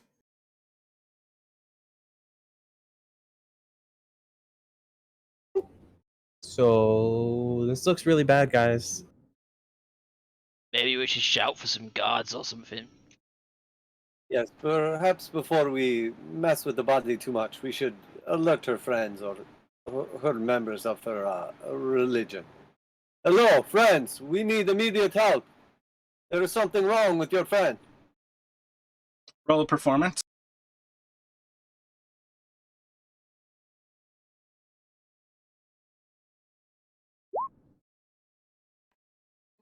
It's just a few moments before Howar opens the door. And he'll look in, and she has been expecting this. There is no reason to be alarmed. Please, come with me. And give you a place to sleep. I mean, I'm pretty alarmed. You could have warned us.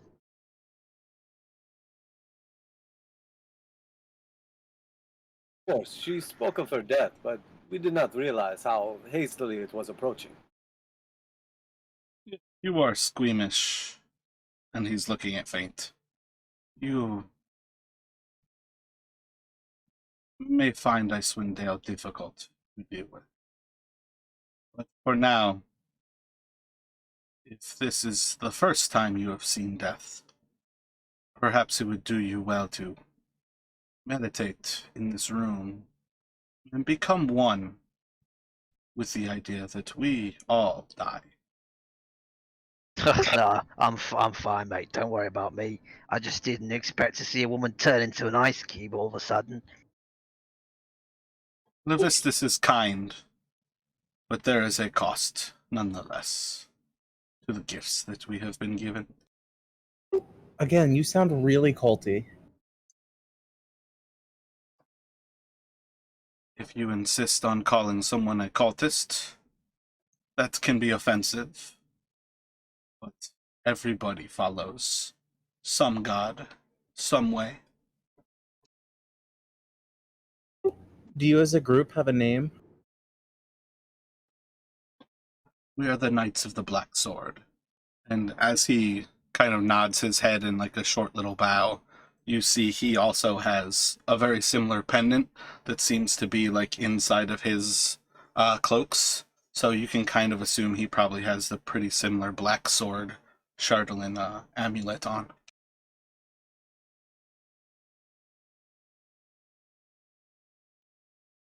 If, when the time comes, you need help preparing the bones, I would be glad to offer my services, if so need be. And you'll see he sort of like displays some of like the skulls and bones that are on his armor. Levistus will return her to where she belongs. There's no need to worry about her burial rites, or there will be nothing that he does not take care of for us.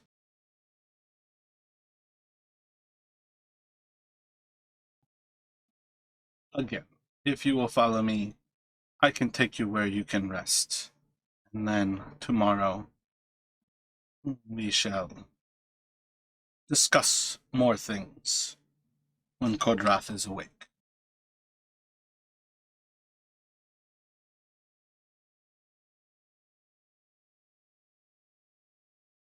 Of course.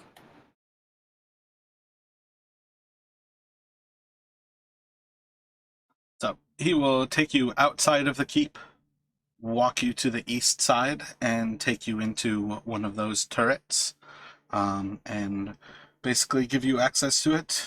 It'll tell you You might find a little bit more wind on the north part, but also perhaps a little bit more heat.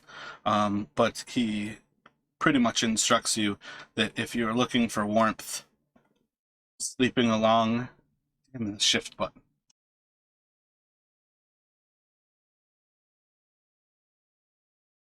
I feel like I've never had that problem before, so it might be something I've done.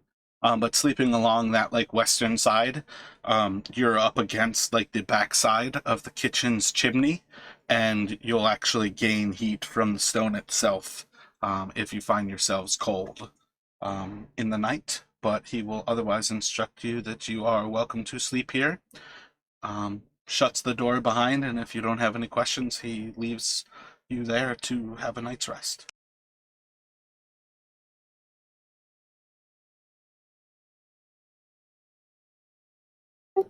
I would like to observe the stars for a little bit.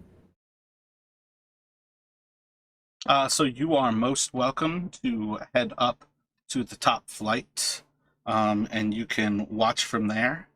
And in general, it's more or less like watching this like weather, and with occasional like glimpses of stars. But most of the time, again, you can't really see much more than like 30 or 40 feet inside of Icewind Dale. Gotcha. With those glimpses, she's going to try to chart everything out.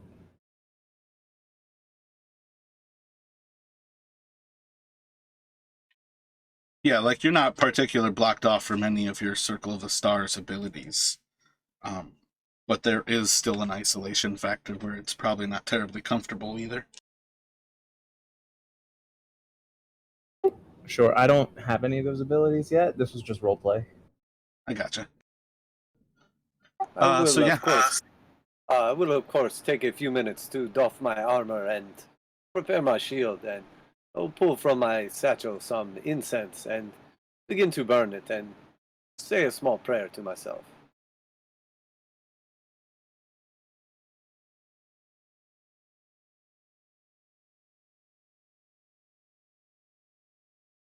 You all are welcome to take a long rest at this point, and when you are ready in the morning, progress forward as you might so care.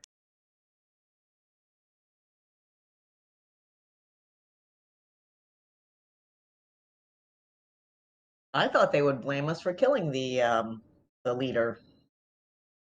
Seems like they were expecting it. Guys keep usually saying when leader.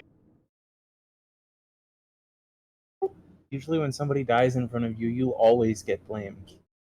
Always. Like, I'm all suspicious now. They were very clear that she was sick, and they were expecting it. She obviously knew this one's true name, and spoke specifically of her death. I suspect that there was no surprise. Well, perhaps we were surprised, but on their end.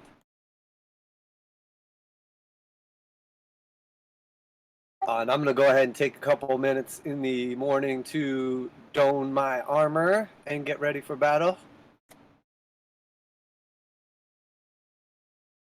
So if everybody is up and moving about in the morning, what would you care to do? Do you want to go talk with anybody? Are you looking to just leave and go about your business? What are you thinking?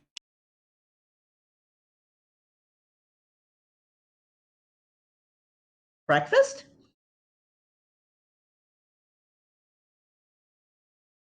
You got your Yes, Hadar? I think we can likely extract some important information while we are here. But, Elephine, please do not insult these people. They have been gracious enough to be our hosts and allow us safe passage in their keep.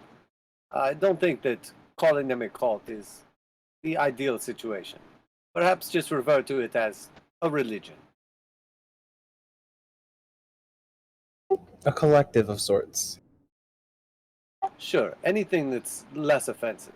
I do not care what you think or what you believe of others' beliefs, but it is best to not insult our hosts, as we may find that they become crass with us and less loose with their lips.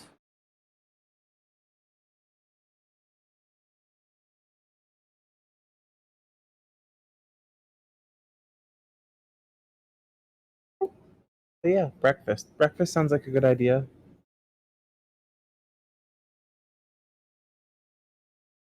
So when you all are set, you can head back into the main hall. You'd see. What time do you think you would wake up in the morning?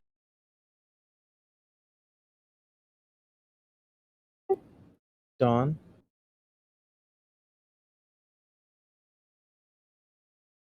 You went to sleep after 1. You probably went to sleep at 2. So earliest most of you can arise is going to be like 10 a.m.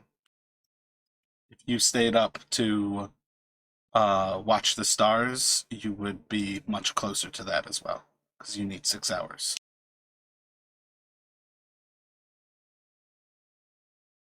Yeah, it sounds good to me. I don't think I would be like overly resting, but definitely taking enough time to get a full rest and then like prepare my spells. I think it only takes a couple of minutes in the morning.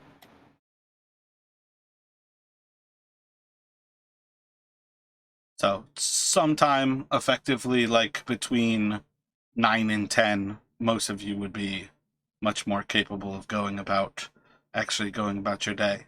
There would still be maybe a person or two who's like finishing up their breakfasts inside of the Great Hall there. Yeah, I think one of them could be Harwar, who's like finishing both his night guard shift as well as then having a breakfast, or rather a dinner for himself before he went to sleep for the day. And you all are welcome to introduce yourselves to. It's probably going to be him, as well as a female who has a cloak thrown over her actual head, but is otherwise sitting and seems to have red gloves on her hands. So was the woman who passed away, was that Kranich, the town speaker? Nope, that was Hethel. Okay, so they spoke of Kranich as being sick also, or did I mistake that? Yep, they told you Kranich was sick. Okay, but we have not met him yet, or her.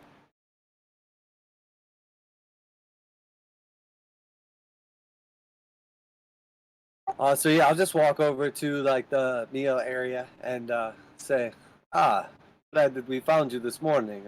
Perhaps you would entertain us for a moment. I wish to speak to you. Maybe you can inform us of some of the goings around of this town. It was rather unfortunate that the lady passed away, but it seemed unexpected to say the least.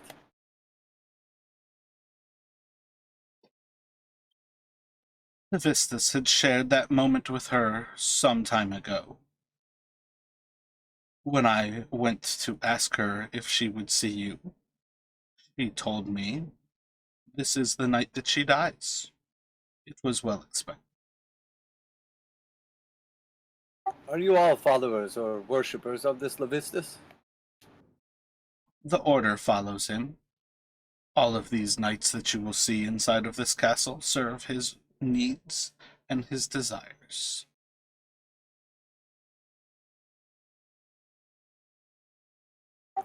Excellent. The Knights of the Black Sword.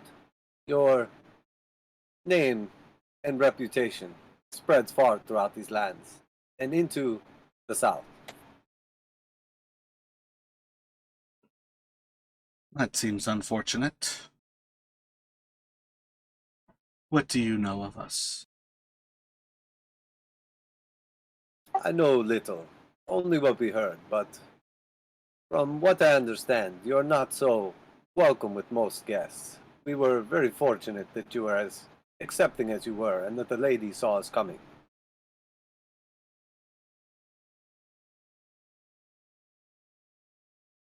Keeps tend not to be welcoming. Their purpose is to keep you out. So yes, you were fortunate that she told us that you were coming. But most importantly, Levistus told us that you, in particular, And at this, the woman in the hood is going to look up, and you'll see that perhaps it's not gloves. She has a red face. And as she kind of looks up, the hood just kind of falls back a little bit before it seems to hook on her hair and gets caught slightly off of her face, but still over like half of her skull. And she'll look up at you and then, "This is Eli. It's a pleasure to meet you. The Vistus be praised." And she kind of bows her head a little bit, with like a sideward nod, and then just kind of finishes the rest of her meal. Yes, a pleasure to meet you as well. I am Eli. And what is your name, you beautiful creature? She'll reach out her hand, and it's just like a long red kind of lanky, I feel like is almost the word, but very slender hand. Fingers just seem to be a little bit too long. And then she reaches out to you. "My name is Fel. It's a pleasure to make your acquaintance." "And you there? the pleasure What is was all your mine. name?" "You said Faye?" "It's good to meet you, Faye." Oh, he said something about a beautiful creature, so I assumed he was talking to me. No, apologies. My name's Faint. Well, my name's Fane, but they call me Faint because I'm sneaky. "I'm sure. And maybe one day soon, you will be. Everybody has to aspire to something." It's good to have aspirations, and it's a pleasure to meet you. Thank you for having us.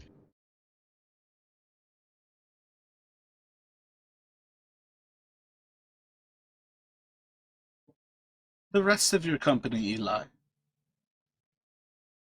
are they...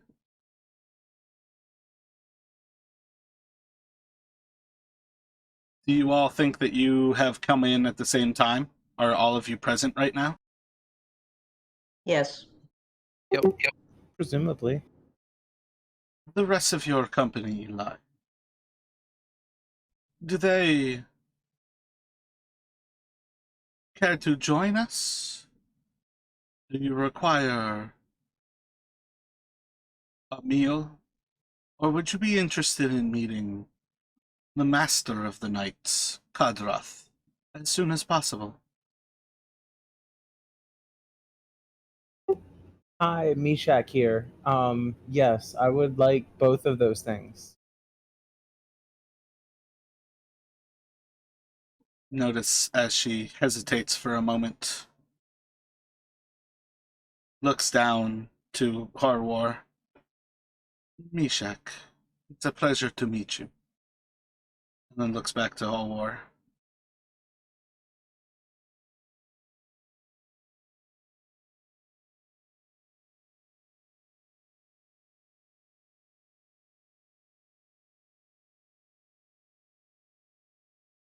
Yes, indeed. We will gladly take you up on your offer. We don't wish to overstay our welcome, but will gladly accept any gifts you present us with. Knowledge and, of course, nutrients. "I'm sure Ethel told you. Vistus has asked us to do what we can to help you. While you are here, you are most welcome to stay. If you care to join us, But we understand that you too will one day have to face Durgar and Zaradak. But yes, she must have told you. She is dead." Karu! Oh, sorry, go ahead. Nope, you're good. She just kind of looks away as she finishes that sentence and yells to the northeast the name Karu. And it's not long before you see as a small human kind of comes out of there And he's just like opens the door, looks out, and sees the four of you. Door shuts. I will look over at the party members and give them all like a little bit of just like a awkward kind of look, and then I'll turn back to her and say, in a language that some of you might understand, but some of you might not, and I'm going to speak Infernal back to her, and I'll say, yes, change is coming. We have foreseen it, and destiny awaits.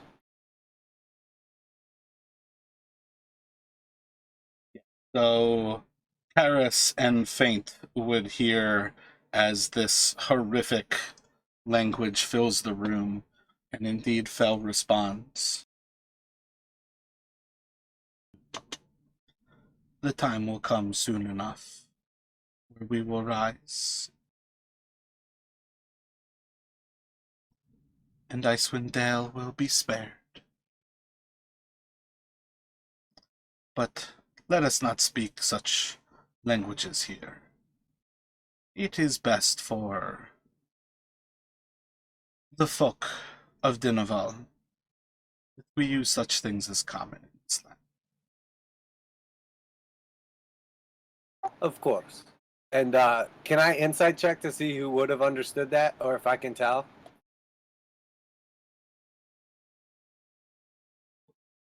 Yeah, it'll basically be a deception check if you were trying to hide that you understood it. And then it's the insight from you. But in general, I think you would gather pretty quickly, like, it's a horrific language to hear. If you don't speak it, that's going to ring horribly in your ears.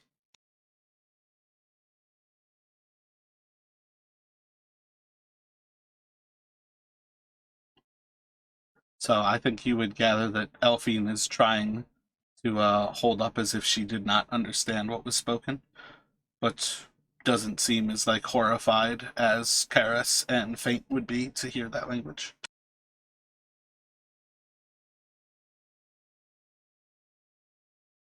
I'll look over at Alphine and say, you hide much, but I see through your veil.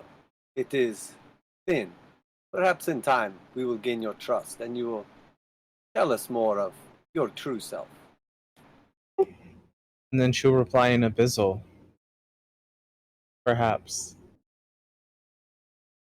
And Fel will respond in Abyssal. Please. And then in common. Those languages need not be spoken.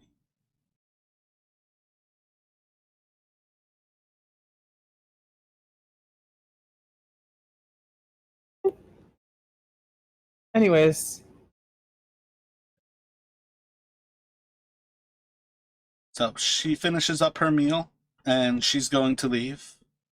Just another couple of minutes before Karu comes out from the kitchen, and he's got a like platter just kind of filled with food. And as you look over it, it seems to be fish fillets and a cream sauce, and that's it. He sets it down. 4 plates are on like one side of the tray, and he just kind of slides it over. And he's like, "Enjoy yourselves. Thank you very much." And he walks away.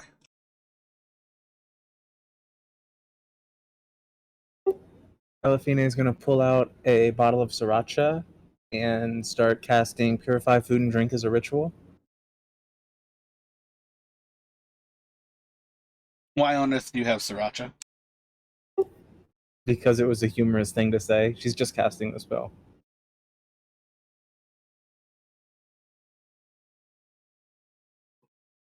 Does anybody eat before she casts the spell?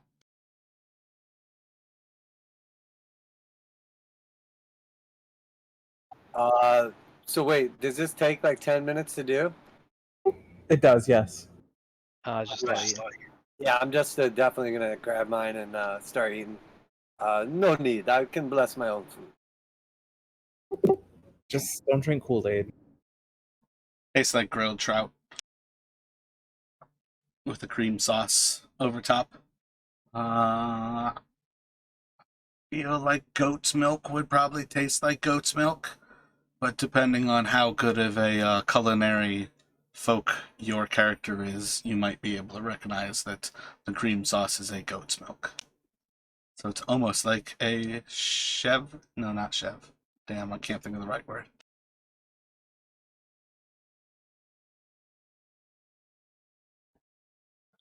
But it's not long before Horde finishes.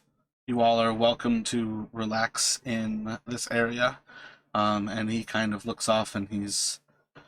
When you are finished eating, the Master's Den is here to the southwest. You can wait in there, and you will find it. Gordrath will either be at his leisure, or you can knock on the door to the north, and he will come to you when he is ready. But otherwise, I have to take my leave to sleep, or I will have duty this evening. Before you go, you refer to him as Master. Is he in charge of this keep? He is in charge of the Black Sword. Ah, excellent. He is the leader of the Black Sword. Thank you. I was not sure if he was just in charge of security or if he was the ranking amongst you.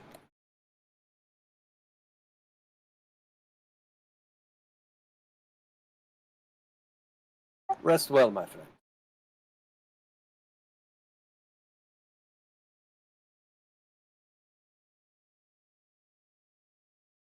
So you all are welcome to eat to your heart's content. There's plenty of trout on the actual platters.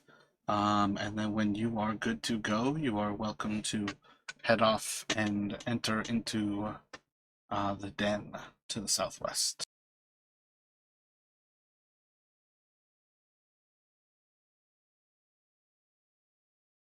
Yeah, I don't think I'm going to get into like too much serious conversation, more like just some light conversation, but at some point in time, maybe when there's less people around or whatever, I'm definitely curious as to like what motivations the other players have, as clearly some of mine have been revealed. Yeah, you like groupies. Of course, who does not like fame and notability? I think it's notoriety. It's not always a good thing to be known. Facing a crowd. Notability, notoriety, it's all the same. Probably just a translation error. Note taking.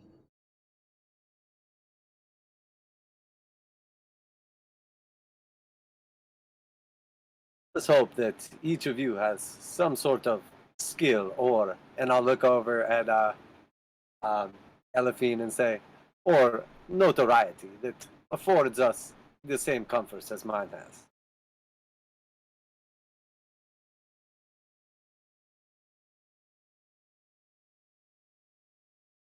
Well, I know in Infernal the word for notoriety is bacantite. Does that help you at all? Not particular, but I don't really wish to discuss semantics. I merely meant, well, you know what I meant.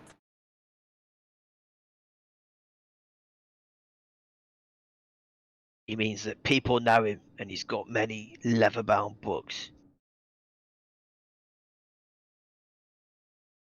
Yes, exactly. And whether it is my notoriety or my way with people, we have gotten a nice night's rest and some warmth and a meal. And perhaps, with any luck, we will get some knowledge as well. And when the time comes, you can all reveal to me what it is you seek in these lands, now that you know why and for what purpose I am here. Well, that's still not that clear. All I know is you came here and then somebody knew you from your book, and then a woman turned into a cube. So, while you not know the entire story, you know much more than I know of you. But I'm not sure that this is the best place to discuss it, because as I suspect of anyone in these lands, They are probably not here by choice. More like for survival, or to get away from danger. Just gonna smirk.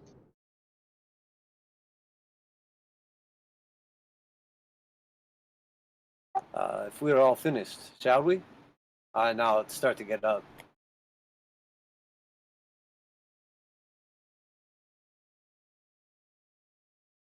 Yeah, I'll start following. Same. After you, Sir Bones. Sure. What weapon did we see you use, Faint? Did you have just a regular bow or a crossbow, or what was it? It's just a short bow for now until I can get a light crossbow to increase my damage. But it doesn't let you start off with a short crossbow. Oh, sorry, not short, a light crossbow. So yeah, short bow. You actually tell me that you were looking for a light crossbow? No, I haven't mentioned it yet, but you know, we're still pretty early days. There's not really been any opportunity yet to potentially trade gear with somebody else or to shop for something. But also sticking out the front of his cloak, you can see lots of different handles of different bladed weapons as well. Noticed you are quite a shot with that bow. Efficient. I suspect that we will not go hungry in these lands, and it'll be good to know that you have my back. Well, as long as you've got mine, I've got yours, mate. And I'm sure there'll be plenty of opportunity for us to use our weapons round here. Me and my bow, and you and your glowing lance. Yeah, you will find that whenever the opportunity presents itself, I will gladly step between you and any danger. And that goes for all of you. Well, that's very noble of you, but I won't be so keen to stand in front of a blade for no reason. Not necessarily for nobility, but rather for glory. I choose the way of the warrior, amongst other things. I choose the way of the coin and survival.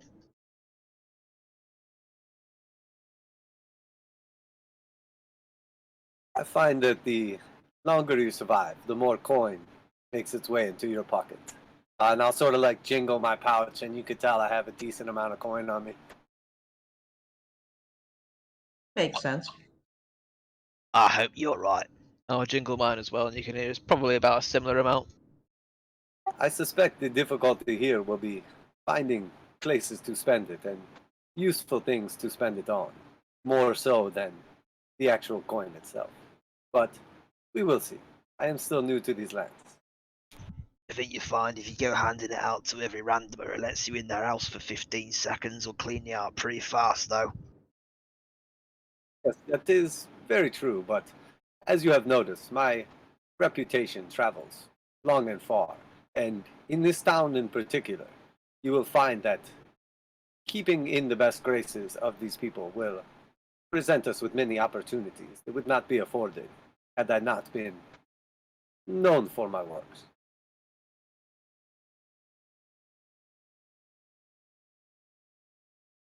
Yeah, I guess there's fuck all to do up here apart from read books and stay alive, so it makes sense. Of course, and in time, I will reveal the secrets to you as I have to the rest of the world, and you will understand why. While it is good to be in my company, it may also be detrimental if we run into the wrong crowd. Now you're the one sounding ominous. You could say that I am wanted, dead or alive. Do you ride on a steel horse? Not anymore, but What? you have heard of me. I've read your blurb. As we walk away, you hear him sort of humming a tune that you might recognize. Right, let's keep moving.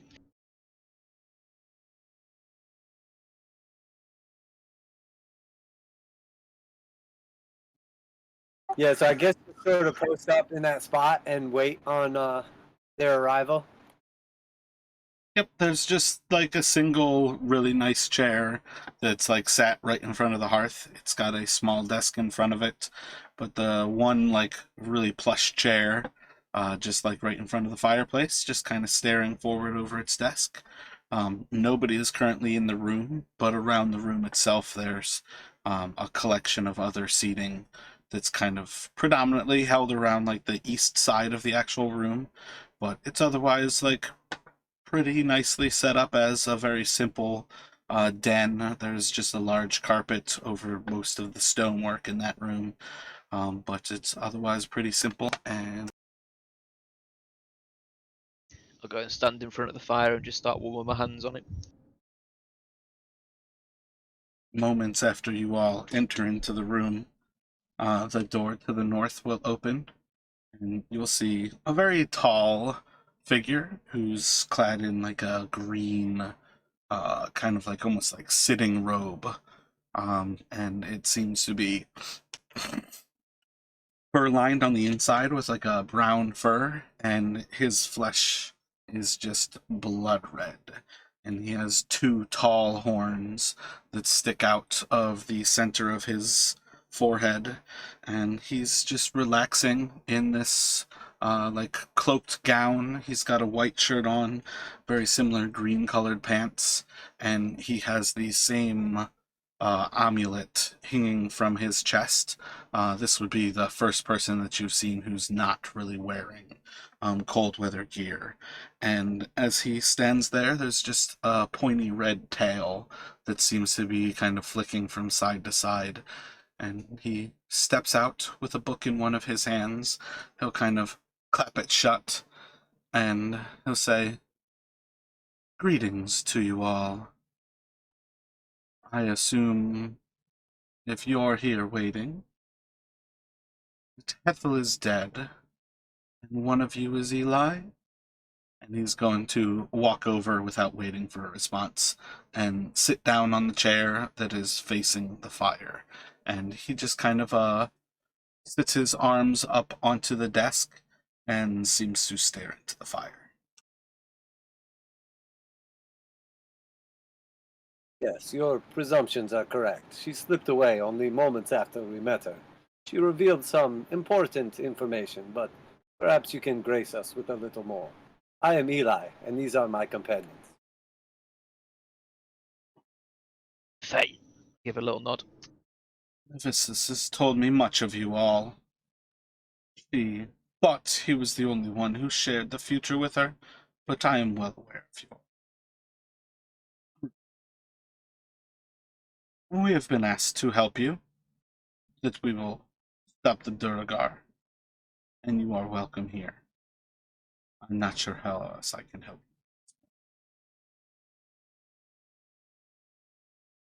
you. She spoke of part of her premonitions, or what she was revealed to her.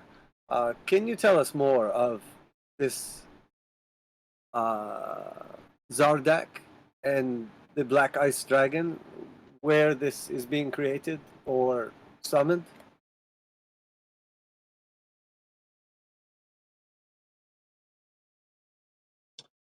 Vistus has shown me much.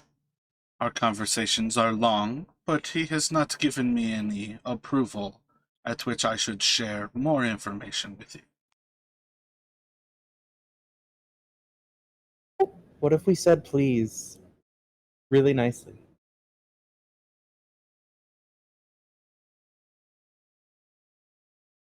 It is perfectly acceptable, and in some circles it may gain you some form of entrance, but you'll find there is no need.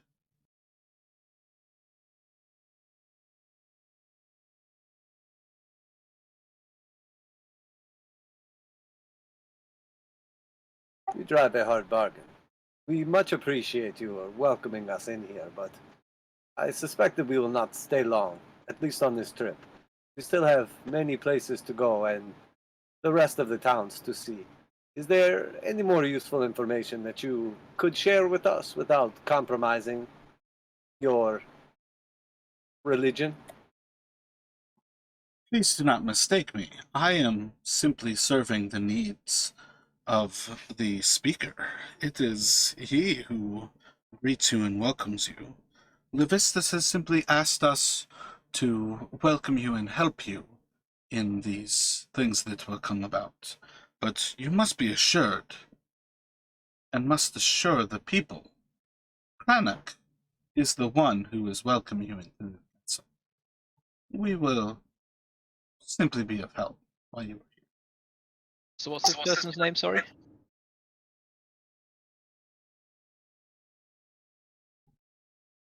Are you asking me my name? Oh, sorry, I didn't realise I'd been taught yet. So I don't think we've been introduced. I'm Faint. What's your name, sorry? My name is Kadroth. We didn't need an introduction. Levistus told me your name.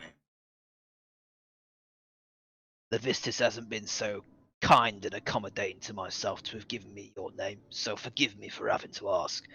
I thought we'd been meeting Cranach by now. Didn't expect to be meeting your fine self.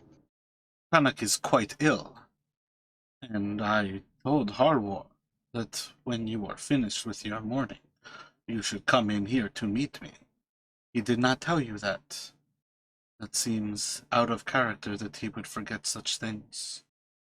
I might have been distracted by the fish breakfast, but if you don't mind me asking, what's wrong with Cranach? Is it the same thing that took Helpful? Cranach is quite ill. He has been for quite some time. I think you might find Ethel was called forth to a little closer service with Lord Avistus, and her time came, and she went. But if you are interested in joining our order, Levistus has room for you to join us. Need only ask. No, I'm just curious in case there's something going around. You know, I've washed my hands since I've been here. But it was more a case of it was quite startling the way Ethel turned into a block of ice, and she didn't seem that ill. So I'm wondering if Cranach is the same thing. Is Levistus claiming people by turning them into ice? That's what he does, or is he like a virus for Cranach and some kind of service thing for Heffel? Levistus is a kind god. He has rescued many from the clutches of Auril. And it is only that he returns us to life that we pledge to serve. And when that life comes, we are returned to the death from which he once took us. We are all destined to be entombed in the ice from which he found us. So is that what your order is then? Hang on one second, what they called? The Knights of the Black Sword. You've all been rescued from death by Levistus, and you serve him until he chooses a time to claim your soul.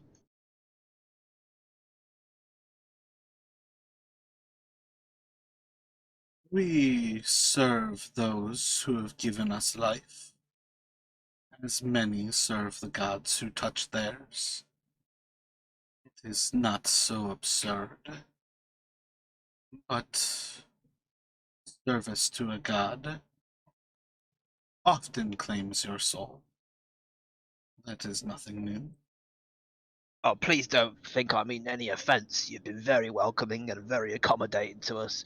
I'm just curious. I'm interested to get to know and understand you. You know, friends and that. Allies. Allies. I like it. Yes, I am curious as well. As far as your current condition, would you say that you are still amongst the living or existing in some gray area between that and death?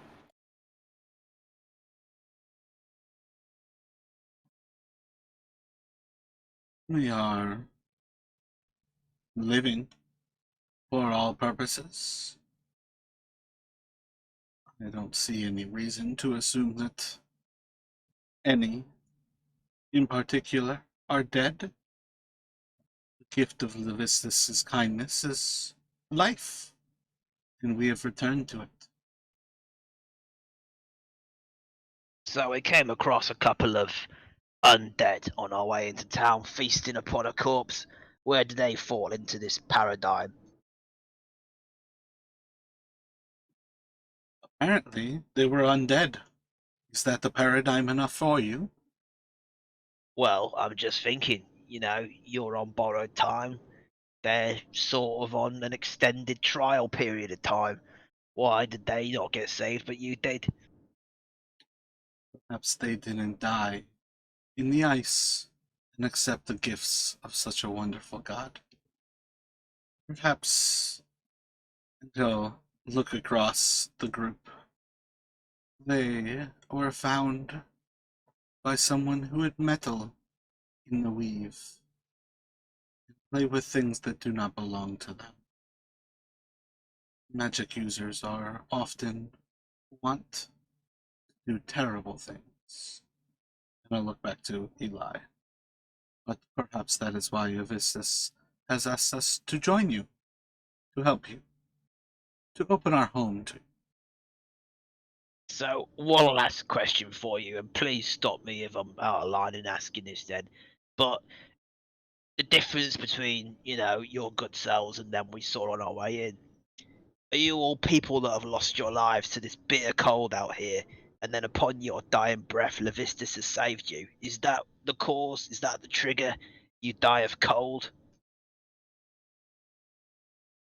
If you would like to join him, you can walk out into the tundra, shed your clothes, find death, and perhaps he will ask you to join. Perhaps Levistus will choose not to. Maybe you will find out. I mean, it was more of a yes or no question, but you still answered it probably with a bit of extra information, so thank you very much, ally.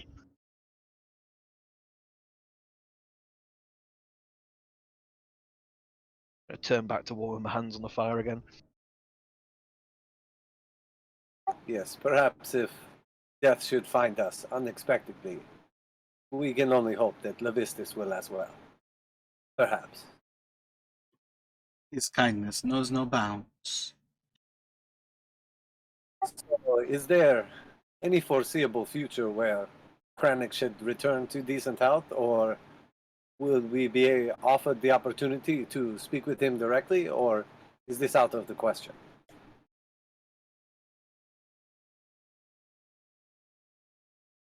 I am a healer of sorts. We are well aware of your ability to heal, and his illness is beyond yours. Are you a healer? I do not have such powers. Then how do you know it's beyond mine? Because Levistus is Nice. far more powerful than yourself, and you do not have these abilities that are required. I haven't seen Leviscus, and yet I'm here. I'm just saying. Would you like to see him? Better start taking your clothes off, mate. He is but a walk away. He would desire so much to visit you, and he'll say your true name. Y'all keep using that name. I don't know where you got it from. Levistus has told us who Eli is traveling with, and he has given us these names that match the four of you.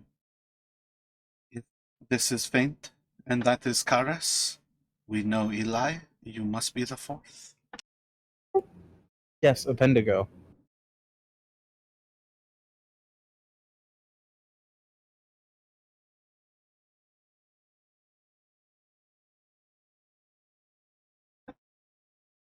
So, you are welcome to go about what you need to do. You are welcome back in the keep when you must return. If you find any cause to go after Zarodok, we have been asked to help you where we can. And with that, I think it is okay to tell you that I must return to my sea, and you are welcome to leave. Best of days to you.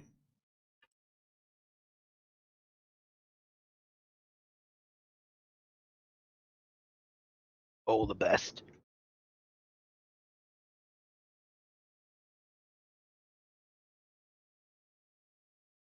Are we alone in the room now?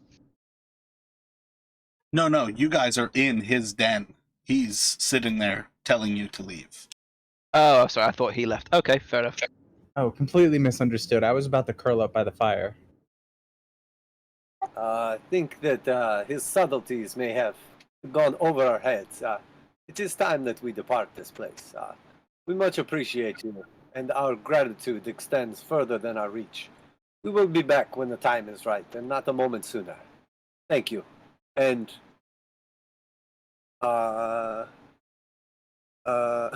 and may the gods find mercy on Kranich and his health improve. For when the time is right, we will wish to speak with him as well. Let us hope that Levistus does not take him from us before his time.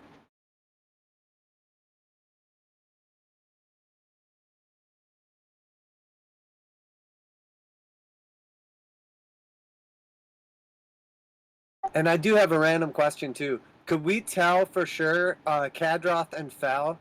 Can we tell what their races were for sure? Like, are they the devil people? They're tieflings, yes. Yeah, that's it. Yeah.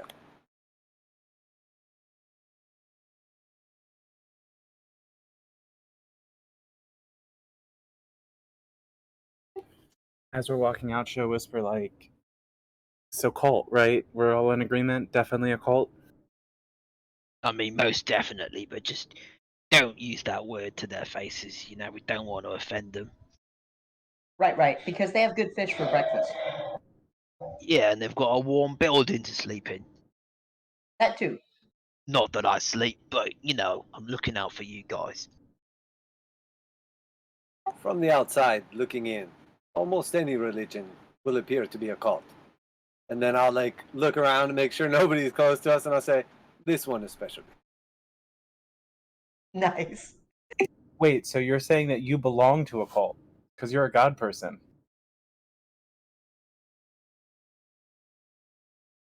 I belong to a belief system, and again, from the outside looking in, it's hard not to argue, but it is what it is.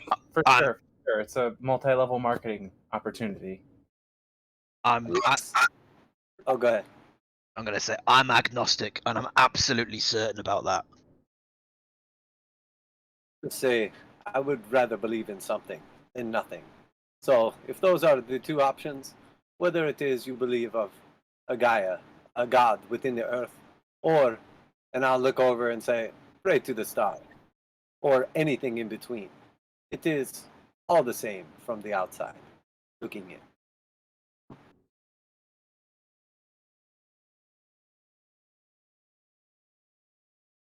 Which is a line from Dear. Says that's a line from Dear Evan Hansen. It's taking everything in me not to sing it. Wait, what is it? From the outside looking in is a line from Dear Evan Hansen. I got you.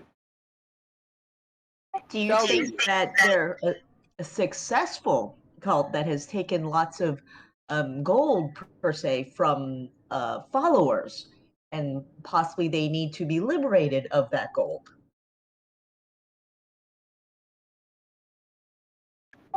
They own a keep, so I suspect that in a land like this, it is expensive. And if it were easily taken, it would be in the hands of someone else, and we would be much less welcome here. Perhaps these things are better discussed outside of the walls. Shall we see if the inn is open and perhaps have a couple drinks? Or is it a little too early for some of you? It's never too early for a drink, my friend.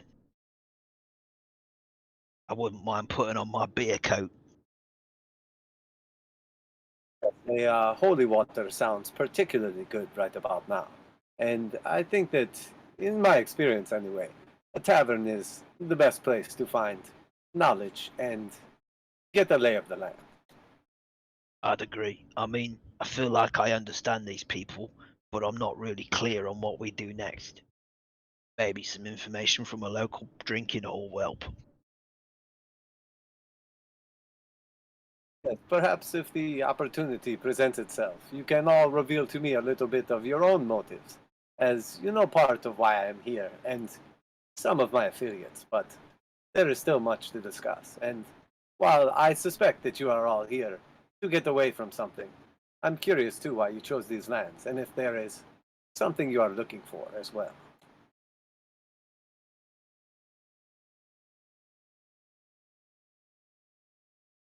Are you leaving the keep?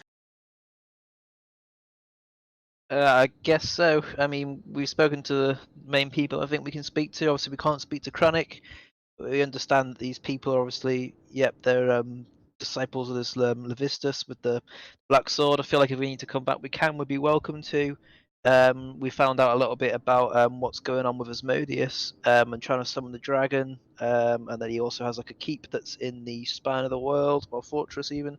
So we've got that sort of main idea, but there's not really in my eyes, a clear focus on what next steps are. So I'm fine to go to a tavern, try and get some more information, try and find some things out, and then if needs be, we can always come back and see what we can do.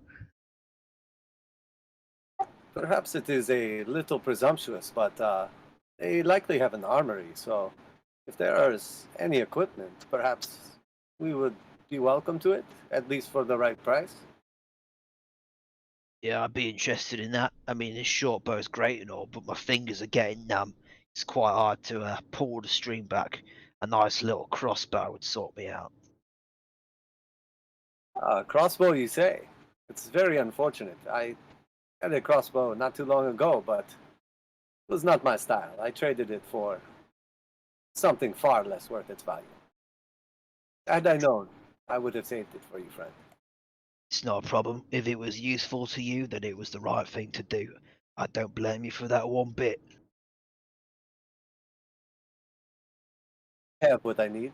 My trusty shield, my armor, and of course, my father's spear.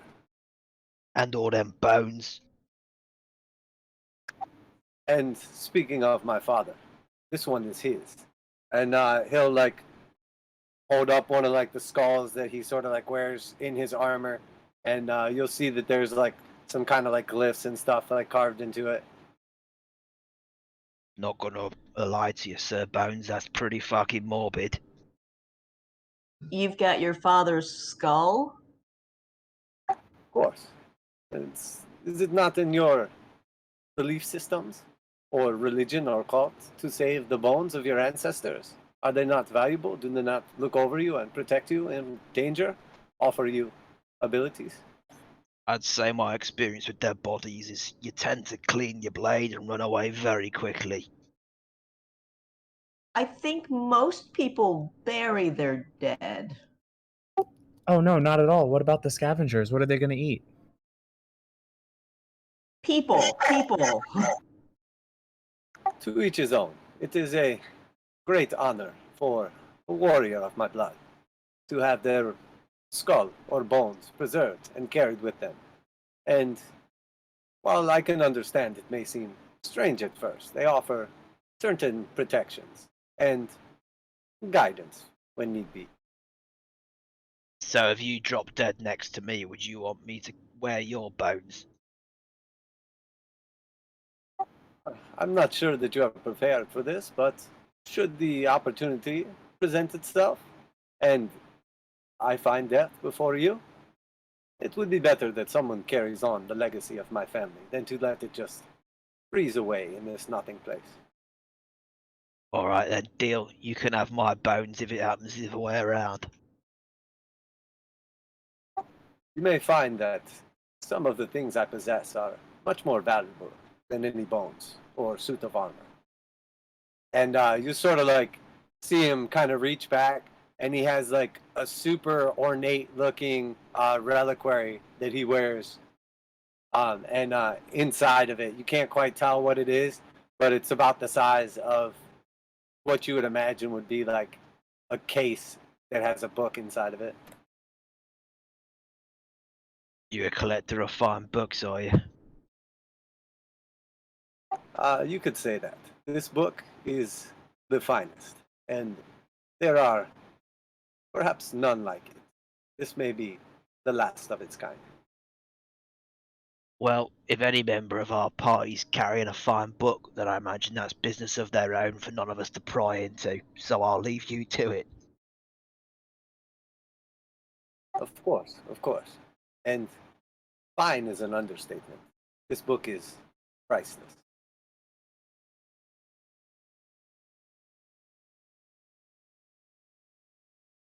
Then if you're rich, you can buy the first round. I would not have it any other way, my friend. To the tavern. Hello.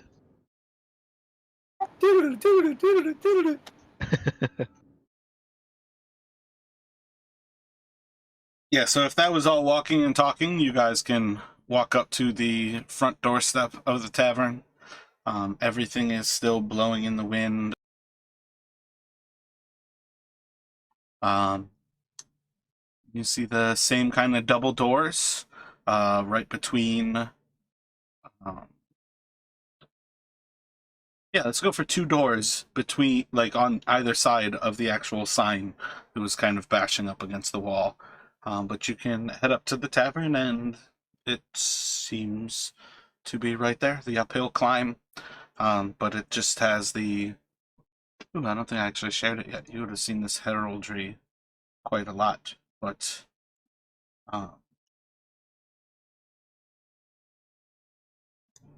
that is the heraldry for Caer Dineval. And then the uphill climb would just have that kind of general background with like a big like mug kind of like set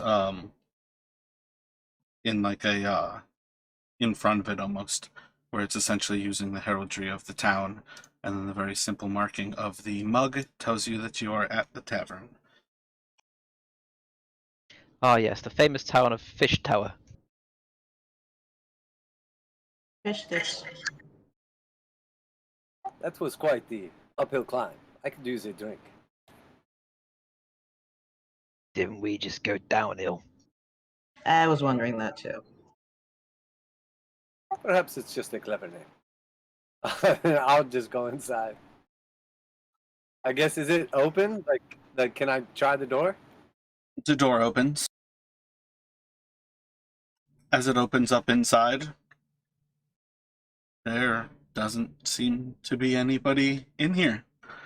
There's tables all around, about 12 different long tables set into like 2 different rows, so it's like 6 in front of you on their long ways. It's a pretty big building. Doesn't appear to be anybody in here. No one behind the Cool. bar. Sorry, someone else go. Now, I don't think the party started yet. Maybe later. It Everybody certainly coming lives in? up to- Yeah, I'm in. Shutting the Yeah. door behind you. Definitely, it's cold. So as all of you kind of come in and you actually go to shut the door, like the difference in the pressure kind of slams the door behind you. And it's a few moments after that before you see somebody pop out of like one of the back little doors, and you see a little man, just dark brown hair, about like 5.5 or so feet tall, and he's bundled up, but he's pretty like open, like in how everything is, and he just has like a big leather apron on, and he kind of looks out and, oh, welcome to the uphill climb. My name's Rourke. What can I do for you all today? What would you enjoy? How about a hot coffee? Would you like some tea? Oh, some tea would be delightful, wouldn't it? And he just kind of like winks at you. A round of drinks for me and my friends. Whatever they care for. I will take a holy water, or perhaps fire water, or a coffee with holy water and fire water. Whatever. I don't think you're supposed to drink the holy water. Excellent, a water. coffee. No. Holy water is a type of alcohol. Do you have swamp mud? The drink. Coffee? Tea? I'll take tea. I'm Yeah. good with thank you. Tea is wonderful. I'm guessing you don't have too much alcohol behind there if you just keep offering us caffeinated beverages. We've run dry. Ferry to East Haven's not been running. And he kind of looks around. He's like, Most people don't really show up. You don't have alcohol. Good times. Auril's a wonderful lady. Auril be praised. Probably doesn't help that it's fucking cold in here as well.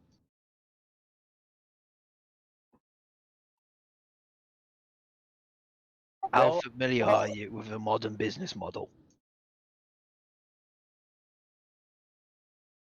I feel like you need to understand your target market group and therefore appease their sort of general requirements. Basic number one is you got to instill a need for your product, but before that, you have to actually have the product. So you ain't got no alcohol. You need to diversify. You got coffee. It's a good place to start. Why don't you make this place warm? Invest in some fuel. Fill it with heat. People are coming to be warm, and then you ply them with coffee at a competitive price. And then over time, as they get more and more dependent on it, you start to creep it up past your base cost. So eventually you're at a point where you turn a profit, and then, I don't know, you can just maybe one day get yourself some boozing off of that. But in the meantime, how about a coffee for everyone if they want it? He starts crying. Fine, I don't even have coffee. It was just the tea. Jesus. What Well, kind of pub is this? They are in a tundra. Yes, but if you have a pub or a restaurant or whatnot, it should supply something. That's why he's crying in front of you. Moments after you met him, he is breaking down right where he was standing. He just falls to the ground. He is curling up into a ball, and he's just weeping. sobbing on the floor, eh? The oldest trick in the book. Hey, I don't suppose you've got any bread in this town, have you? We haven't gotten wheat in about a year and a half, but I could make... What bread? You obviously anticipated my next move then, because I was going to suggest if you've got yeast, you got booze, but you hadn't even got yeast, so fuck it out. Yes, it's tea then. We'll buy some tea from you. Get up, man, and make us some tea. I don't think they have any. He said he didn't have coffee. Tea! Yeah, he's got tea. We have evergreens that are growing, and I can make some tea. Then you shake water to dry his eyes out. Stops for a moment as he's rubbing his eyes, and he doesn't know what the fuck's happening to them. It's alright, mate. Pull yourself together. Don't worry. Look, listen, between you and me, and I'll lean in. You got yourself some new customers in now, and I reckon if you play this right and you sell us tea in a good way, you'll get some more customers, so you don't need to worry. That about you put on a brave face, put on a big smile, and you put that kettle on. I'll go try to get the fire going, and I'll get the tea started. Sounds like a really good idea. We'll sit down over here and we'll wait for you. You can take your pick of seats because nobody's here. And I'll walk up to him and reach my hand out and put it on his shoulder. And I'm going to reach down to the skull and I'll say, Father, perhaps you can help us to bring this one comfort. And when he returns, he will help to tell us how we can help him with his problems. We can perhaps reinstill this place with the alcohol that it needs to be successful and correct the supply chain breakdown. And I'm going to use guidance on myself, and then I'm going to try to persuade him to tell us about what the breakdown is, why they can't get alcohol anymore.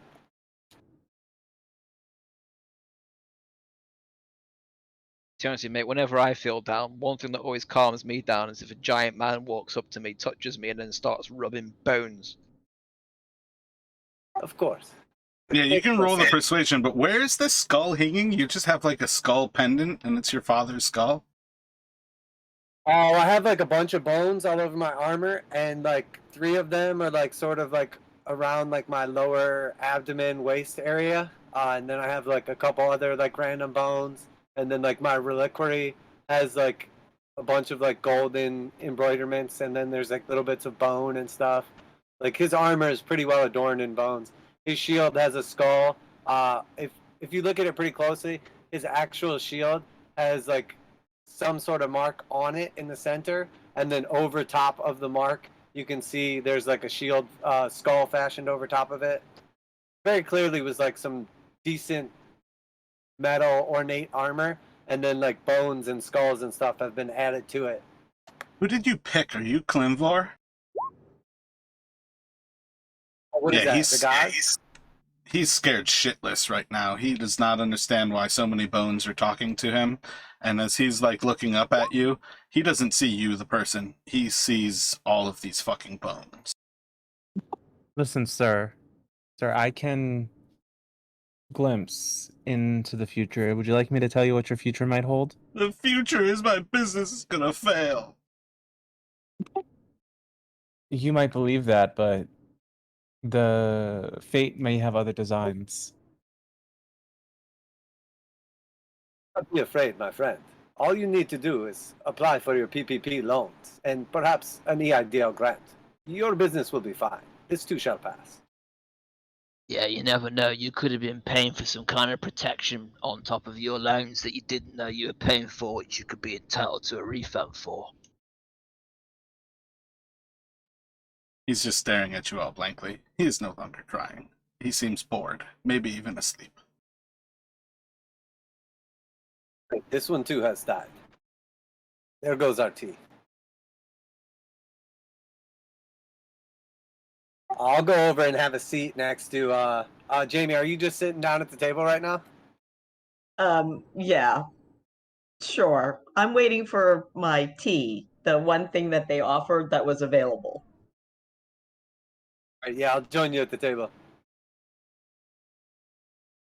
And I'll go ahead and sit down next to you, and then I'll take off my helmet and like put it down on the table with like a thumb. So I see you too are a fan of helmets. I like yours. Tell me about it. It's a nice helmet, isn't it? It's this kind of fluffy red thing. It's both keeps my head warm and also it is insulating so that I can bash into things with my head and hurt them. I like doing that. It's fun. Yes, you refer to it as fluffy, but it looks rather aggressive. And I imagine with your stature that it can find its way into places that particularly hurt. And he'll like look down at his crotch. Right, exactly. It is a good weapon. Yes, a headbutt from you could drop any man, particularly a man.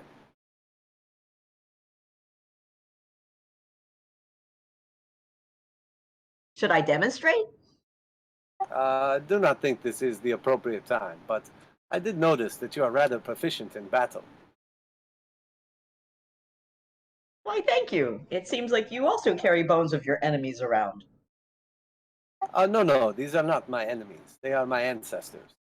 They are blessed in many ways and provide both guidance and safety, should the time arise.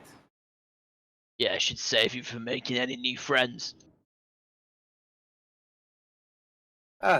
This is probably true, but part of my appearance may be deceptive at times. Do not fear me. I suppose I'm actually deeply wrong in that, because look what happened. You rolled into town and everyone wanted to be your friend because you wrote a book. Rourke's gonna come out of the back. He's got a little like cast iron, almost like a bowl with like a long handle that's about like 3 feet in front of him. And he kind of like looks around. He's like, I can't make tea. The coals have gone out and I can't get it relit. I'll light them for you. Just kind of looks at you a little bit shocked for a moment. It's like, oh, ooh, wonderful. And he's gonna run over to the like a hearth that's kind of closest to the table that you all have, and kind of get a fire started next to you all. He's like, Does anybody like cold? Well, I can warm up some chowder and tea. Chowder. Everybody. So, would you like some tea? What is it, like a third of small businesses fail within a year? Well, we're not really a small business, but Auril doesn't really help things. Every can't really get supplies. We're cut off from good meat in East Haven, so I can't get ale. But I mean, as long as I'm alive, we're still have a chance to succeed. I just maybe not be able to buy supplies, but I can sell tea. I've got trees. I'm good for chowder, mate. I just ate breakfast in Kranig's place up the hill. Saw the speaker. Was he okay? I didn't see him, no. Apparently he was too ill to see us, but they were all very happy to see Mr. Bones here. See as like the rug's like pulled out from under him as his shoulders just droop down. Of course he's still ill. I'll go get the teapot. No chowder? I'll have a chowder. Yeah, for me, chowder, please. Chowder and tea. I will Two take anything chowders. you offer. Excellent. And he'll just head back. I don't want to deplete his supplies, but I'll still pay him for the chowder. Was that a yes or a no on a reading from him? Like reading his future? Yes. He was far too distracted. You can ask again afterwards. But he's definitely like a level of like ADHD where he's got like a single thought in mind, and that's what he's doing. Out of character, I did it anyways, and it's real depressing. Can you post it again? Sure. I was gonna wait to ask you what tarot deck you're using, but if you're gonna post another one, I would like to also know the deck that you use. This is the Seven Spheres one, the Wraith White deck. I'm gonna guess that you drew 3 cards, and all of them are pictures of alcohol with a big red X in them. No, I mean, so we have his past is represented by Justice, right where that's facing the right direction, essentially showing that his past was full of clarity. He had a purpose. He knew what he was doing with his life. His present is the Knight of Wands in reverse, which is showing that his present is filled with him being angry at his circumstances and making reckless decisions and just poor, like one bad decision after another. And finally, we have the Sun in reverse, which is his future, which just shows his future is going to be filled with sadness and depression and failure. His business is not going to survive. I mean, that right there, that is a perfect reading for Icewind Dale, and that hits Rourke right on the fucking dot, so. The cards never lie.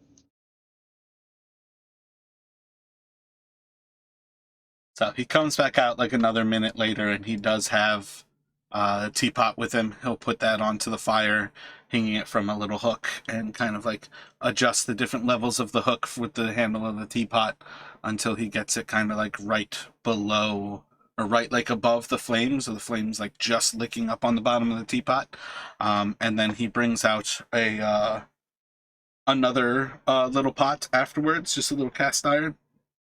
Same idea, he kind of hangs it right next to it, and puts it just above where the flames are licking, and again like balances that, and then he's just going to sit down next to how are you all sitting at this table? Just like two on a side? Yes. Assuming Karis is on one corner, who sat next to Karis? Yeah, I sat next to Karis. Who sat opposite to Karis? I'll sit opposite. So he's going to sit right next to Elephine as he comes out, and he like gets uncomfortably close to you, and he's just like sitting like way too close to you, and just like looking over at the fire, watching everything, and then just kind of silently sits with you all.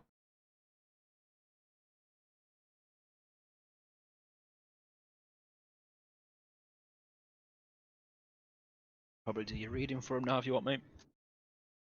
Oh, you have yourself muted right now, Elephine? That may be on purpose, but...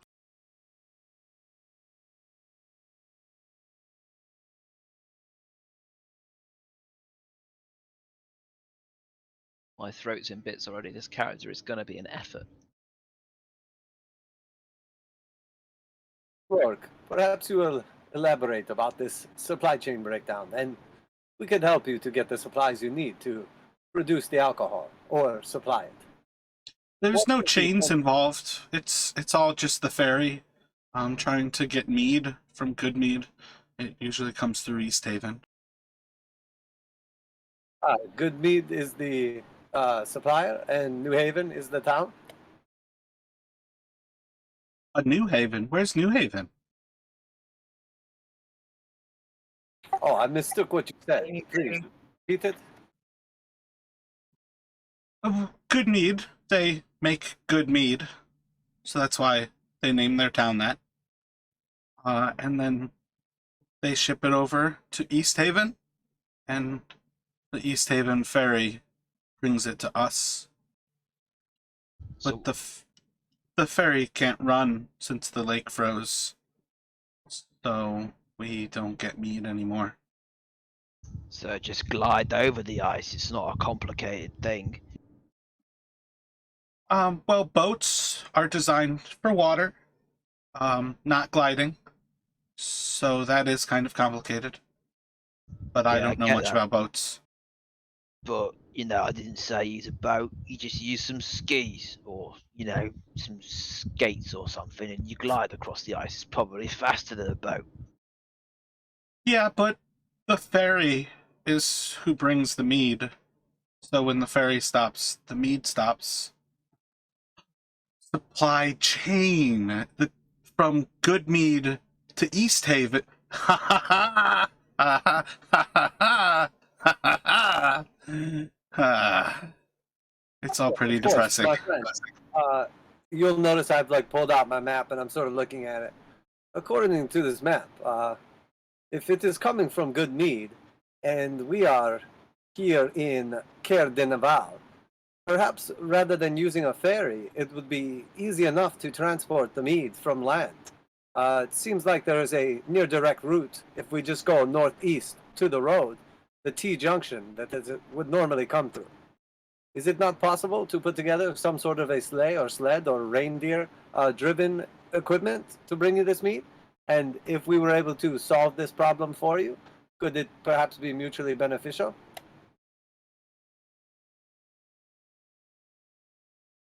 There's plenty of reason why having alcohol is beneficial. But overland is pretty dangerous. We've always done it by water, because there's no creatures that just want to eat you when you're in the water. Just knucklehead trout, which can be dangerous, but they don't eat you, at least whole. So there's that. But land travel's just a little... We almost heard you for a moment there, Elfine, if that was a... Can you hear me? Oh, it was me talking. I was gonna say, I forgot what I was gonna say. Never mind. Yeah, so he just kind of rambles on of the dangers of overland travel, but he kind of passes on the information.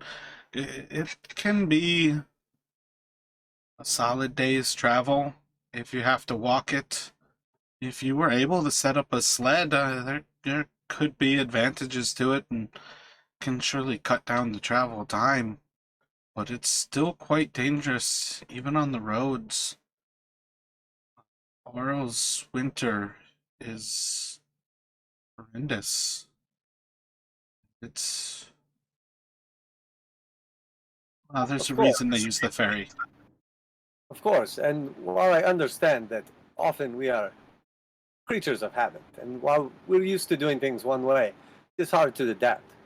Sometimes that is the difference between success and failure of things, the ability to adapt to changing conditions.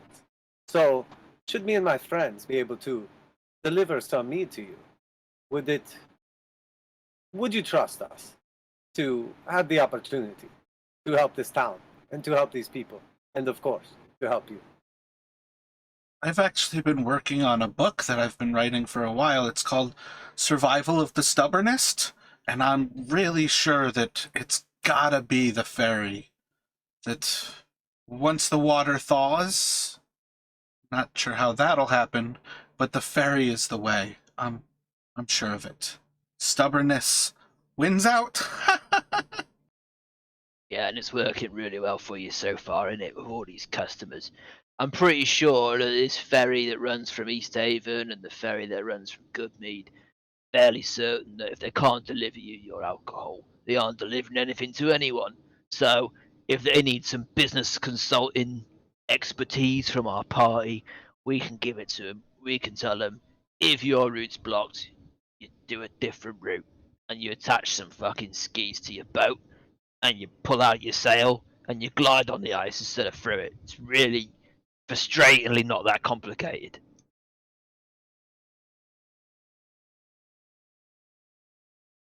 We can see to it if you want. I mean, I could do with a good drink. I mean, this tea's lovely, but I'd appreciate being drunk right now.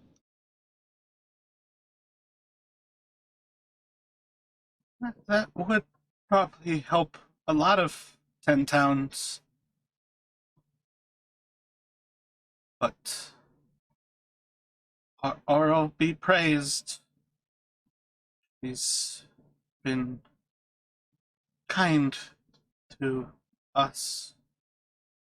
Yeah, dead kind, blocking out the sun, making it night all the time, freezing up your lakes and making it impossible for you to get supplies. What a generous god. What is the Yes. cost of your kindness? A lot of people die. Oh, sounds like a really worthwhile investment. Yeah, gods. Living amongst the gods is delightful. Wonderful. And it costs us nothing but our lives. Oh yeah, I love gods. They're so kind. I noticed that gods was plural there. Who is the other god? Oh, it's not other gods, just that we're gifted with the pleasure of Auril's presence in Icewind Dale.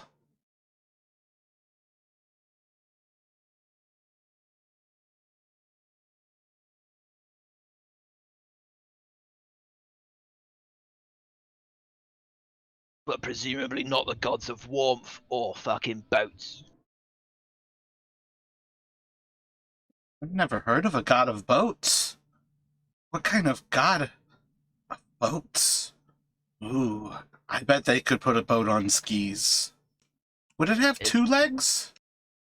I don't know, it's probably got like fucking 11 legs or something. That sounds like a divine number of legs for a god. There's a god for everything these days. Maybe it's a pine tree god. I feel like pine trees have 11 legs. Yeah, that's it, pine tree god. But each leg's like a root, and like that's why he's good with boats, because you know boats made out of wood, and that's what he does every year. Chops off a limb, and you get one mega boat out of that limb. But he's not here. Forget about it. Don't think about it or talk about it to anyone's top secret god stuff. Irrelevant. The point is, you want a boat, and all of the 10 towns would benefit from having a boat on skis. I think we should go and make a boat on skis in either East Haven or Goodmead. What do we say, folks? Yes, Rourke, I understand that you are writing this book, and it sounds wonderful. Everyone likes stubbornness. But if you would give us the opportunity, or it should present itself, and we were to deliver you some ale, would you be willing to pay a premium? It must be worth our troubles to make sure that it gets here safely and to secure a route for future travel.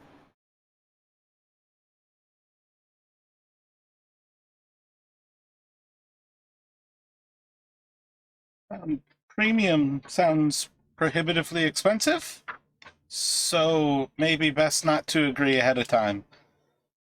But, I know if I had alcohol, I could sell it.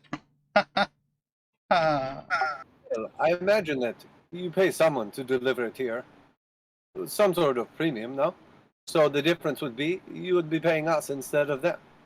Mutually beneficial, as we may be headed that way and need to return here sometime in the near future. So to return safely with some ale would help you and your family's business, and it would help us if we saw a nice reward for this. My family's dead, but thanks for bringing it up. Just me, and I might be able to buy it from you if it's a good enough price and I'm still alive.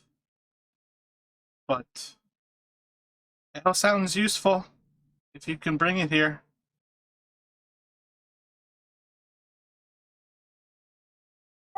You don't sound particularly interested. And again, this would be more of us doing you a favor, but would benefit us as well. So if you are not eager to bring your tavern back to life and have alcohol again, then I see no reason for us to pursue this any further. I thought I would just present an opportunity that could benefit us all.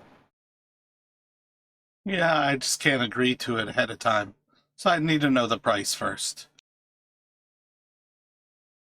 Perhaps you can tell us a price so that when we get there, it's easier to negotiate.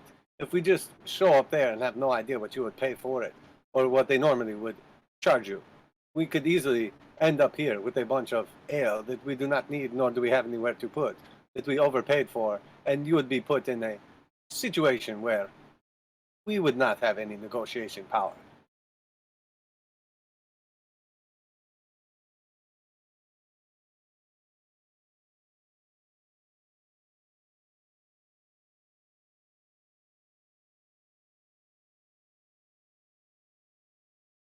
The way I see it is you need alcohol to sell.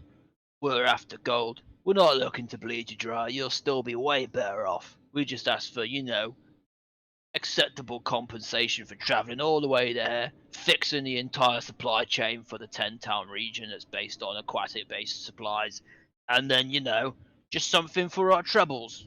It'll be a good price for us, but it'll be more than worth it for you to be able to sell alcohol again.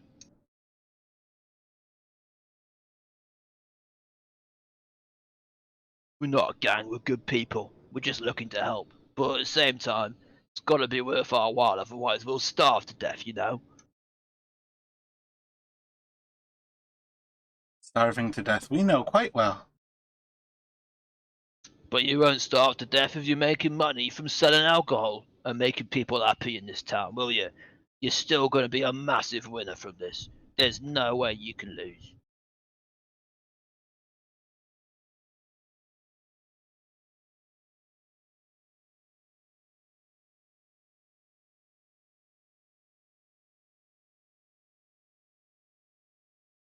Let's say hypothetically, from every 10 gold you make, you have to give us 5. You're still making 5 gold more than you are now.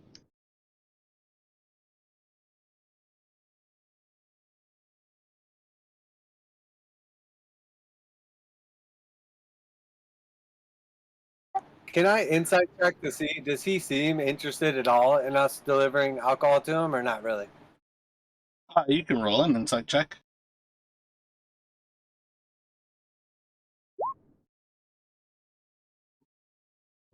He seems like he's calculating in his head what he might be able to pay, but he's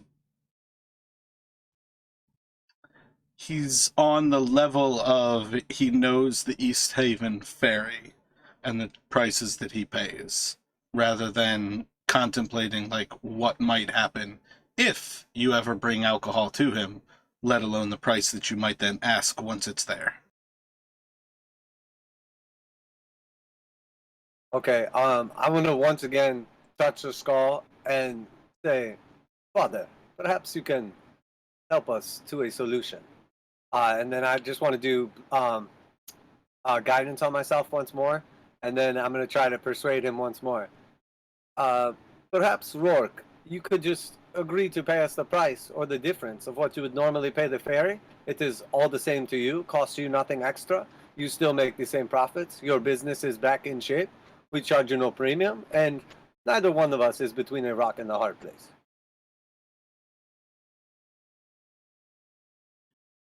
I think I could spend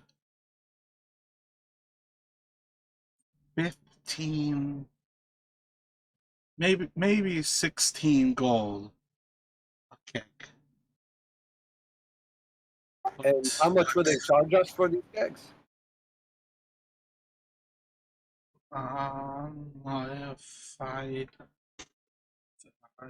If you get a good price, that's gonna change things, but I don't know how much in particular Goodmead's going to charge. I just know how much I can sell them for.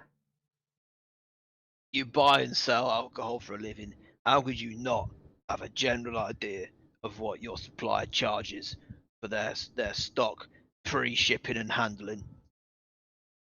Well, everybody has their business, though. It's you guys don't have a business, so you don't have the same prices. Do you buy the alcohol from the ferry, or do you buy it from Goodmead? Pay the ferry coach. Right, fair enough. Then I understand your business model. You don't deal with Goodmead, you deal with the ferry dealers. So our problems with them. Yes, the ferry can't get across the lake because it's frozen. That's why the ferry doesn't run. Therefore, the freight company buys alcohol from Goodmead, moves it at their own cost, and then sells it to you. The ferry is the third party that you're handling with. Did you know you could get a significant discount if you bought direct from Goodmead? Also get Yetis eating the people who are trying to bring it to you. Nobody really wants anything like that.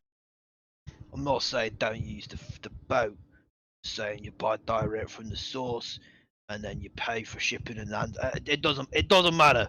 You want alcohol, we'll get you alcohol. Seems like a good way to get offed by the ferry company for stepping in on their business model. I'm still saying pay the money for it doesn't matter.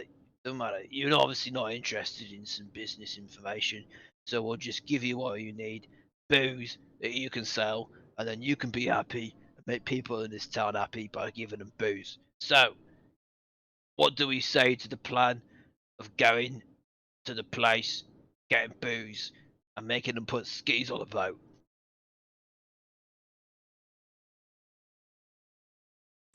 Logically, I don't think that skis on a boat are going to work very well.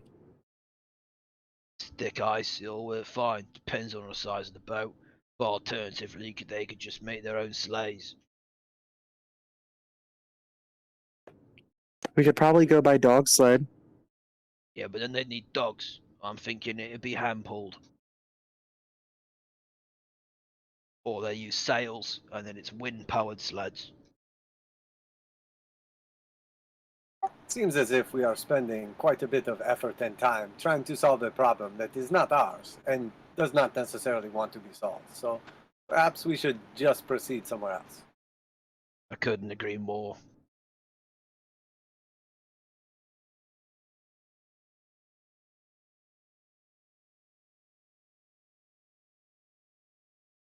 Well, Rourke, thanks for the tea and the liquid fish. How much do we owe you?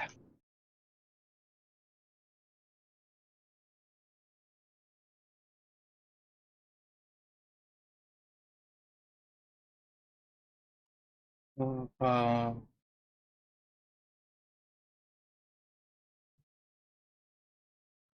3 silver? Here's 1 gold. Enjoy it. Thanks for the hospitality.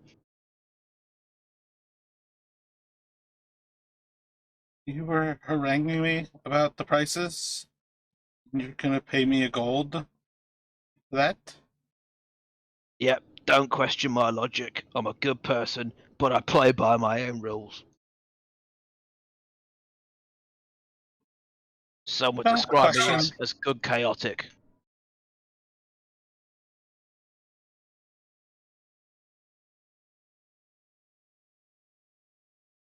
Well, thank you, my friend. We appreciate your hospitality, and good luck to you in your future endeavors. Hopefully, the lake will just randomly thaw out, and again, you will be delivered mead. But if not, I'm sorry for your situation. But we must be on. Before we leave the town, is And there it won't freeze next year. before we leave this town, is there anything of note worth looking into or checking out? Is there a supplier of goods or services, equipment, weapons, anything like that? Or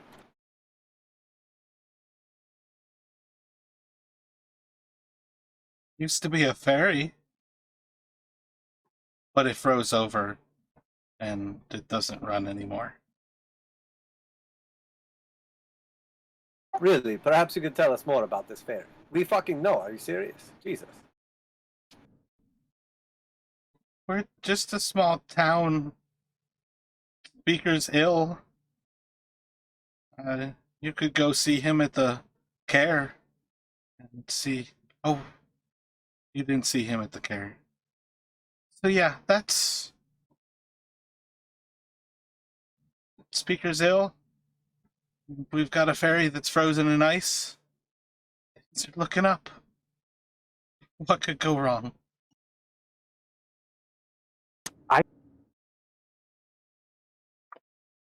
Lost you at I?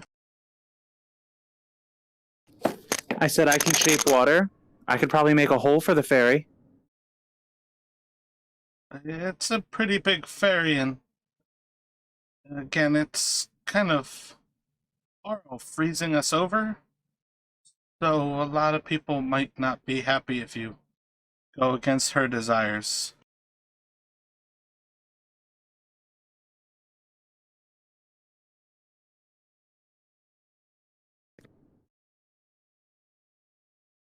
I don't have a good answer to that. Just an option. Yeah, gods are pretty wonderful. Auril be praised at her delightful choices, gifting us her presence. With that, I will stand up and I'm gonna put on my helmet and like dome my shield and my spear and everything. Thanks for the fire. Thanks for the coin. Those are both really nice things. Also, thanks for reminding me that my family's all dead and that my business is gonna fail.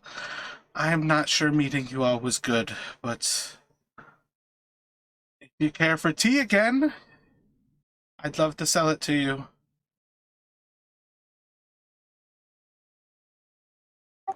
Before we go, I'm gonna turn around and look at Rourke and I'll say, "Thank you, my friend. But you must understand that we are here to bring about the changes that the gods are constantly working in the world. You must embrace this change. But not all the changes that have taken place are ideal, and some of them will soon be corrected." And I'll open the door and start to walk out.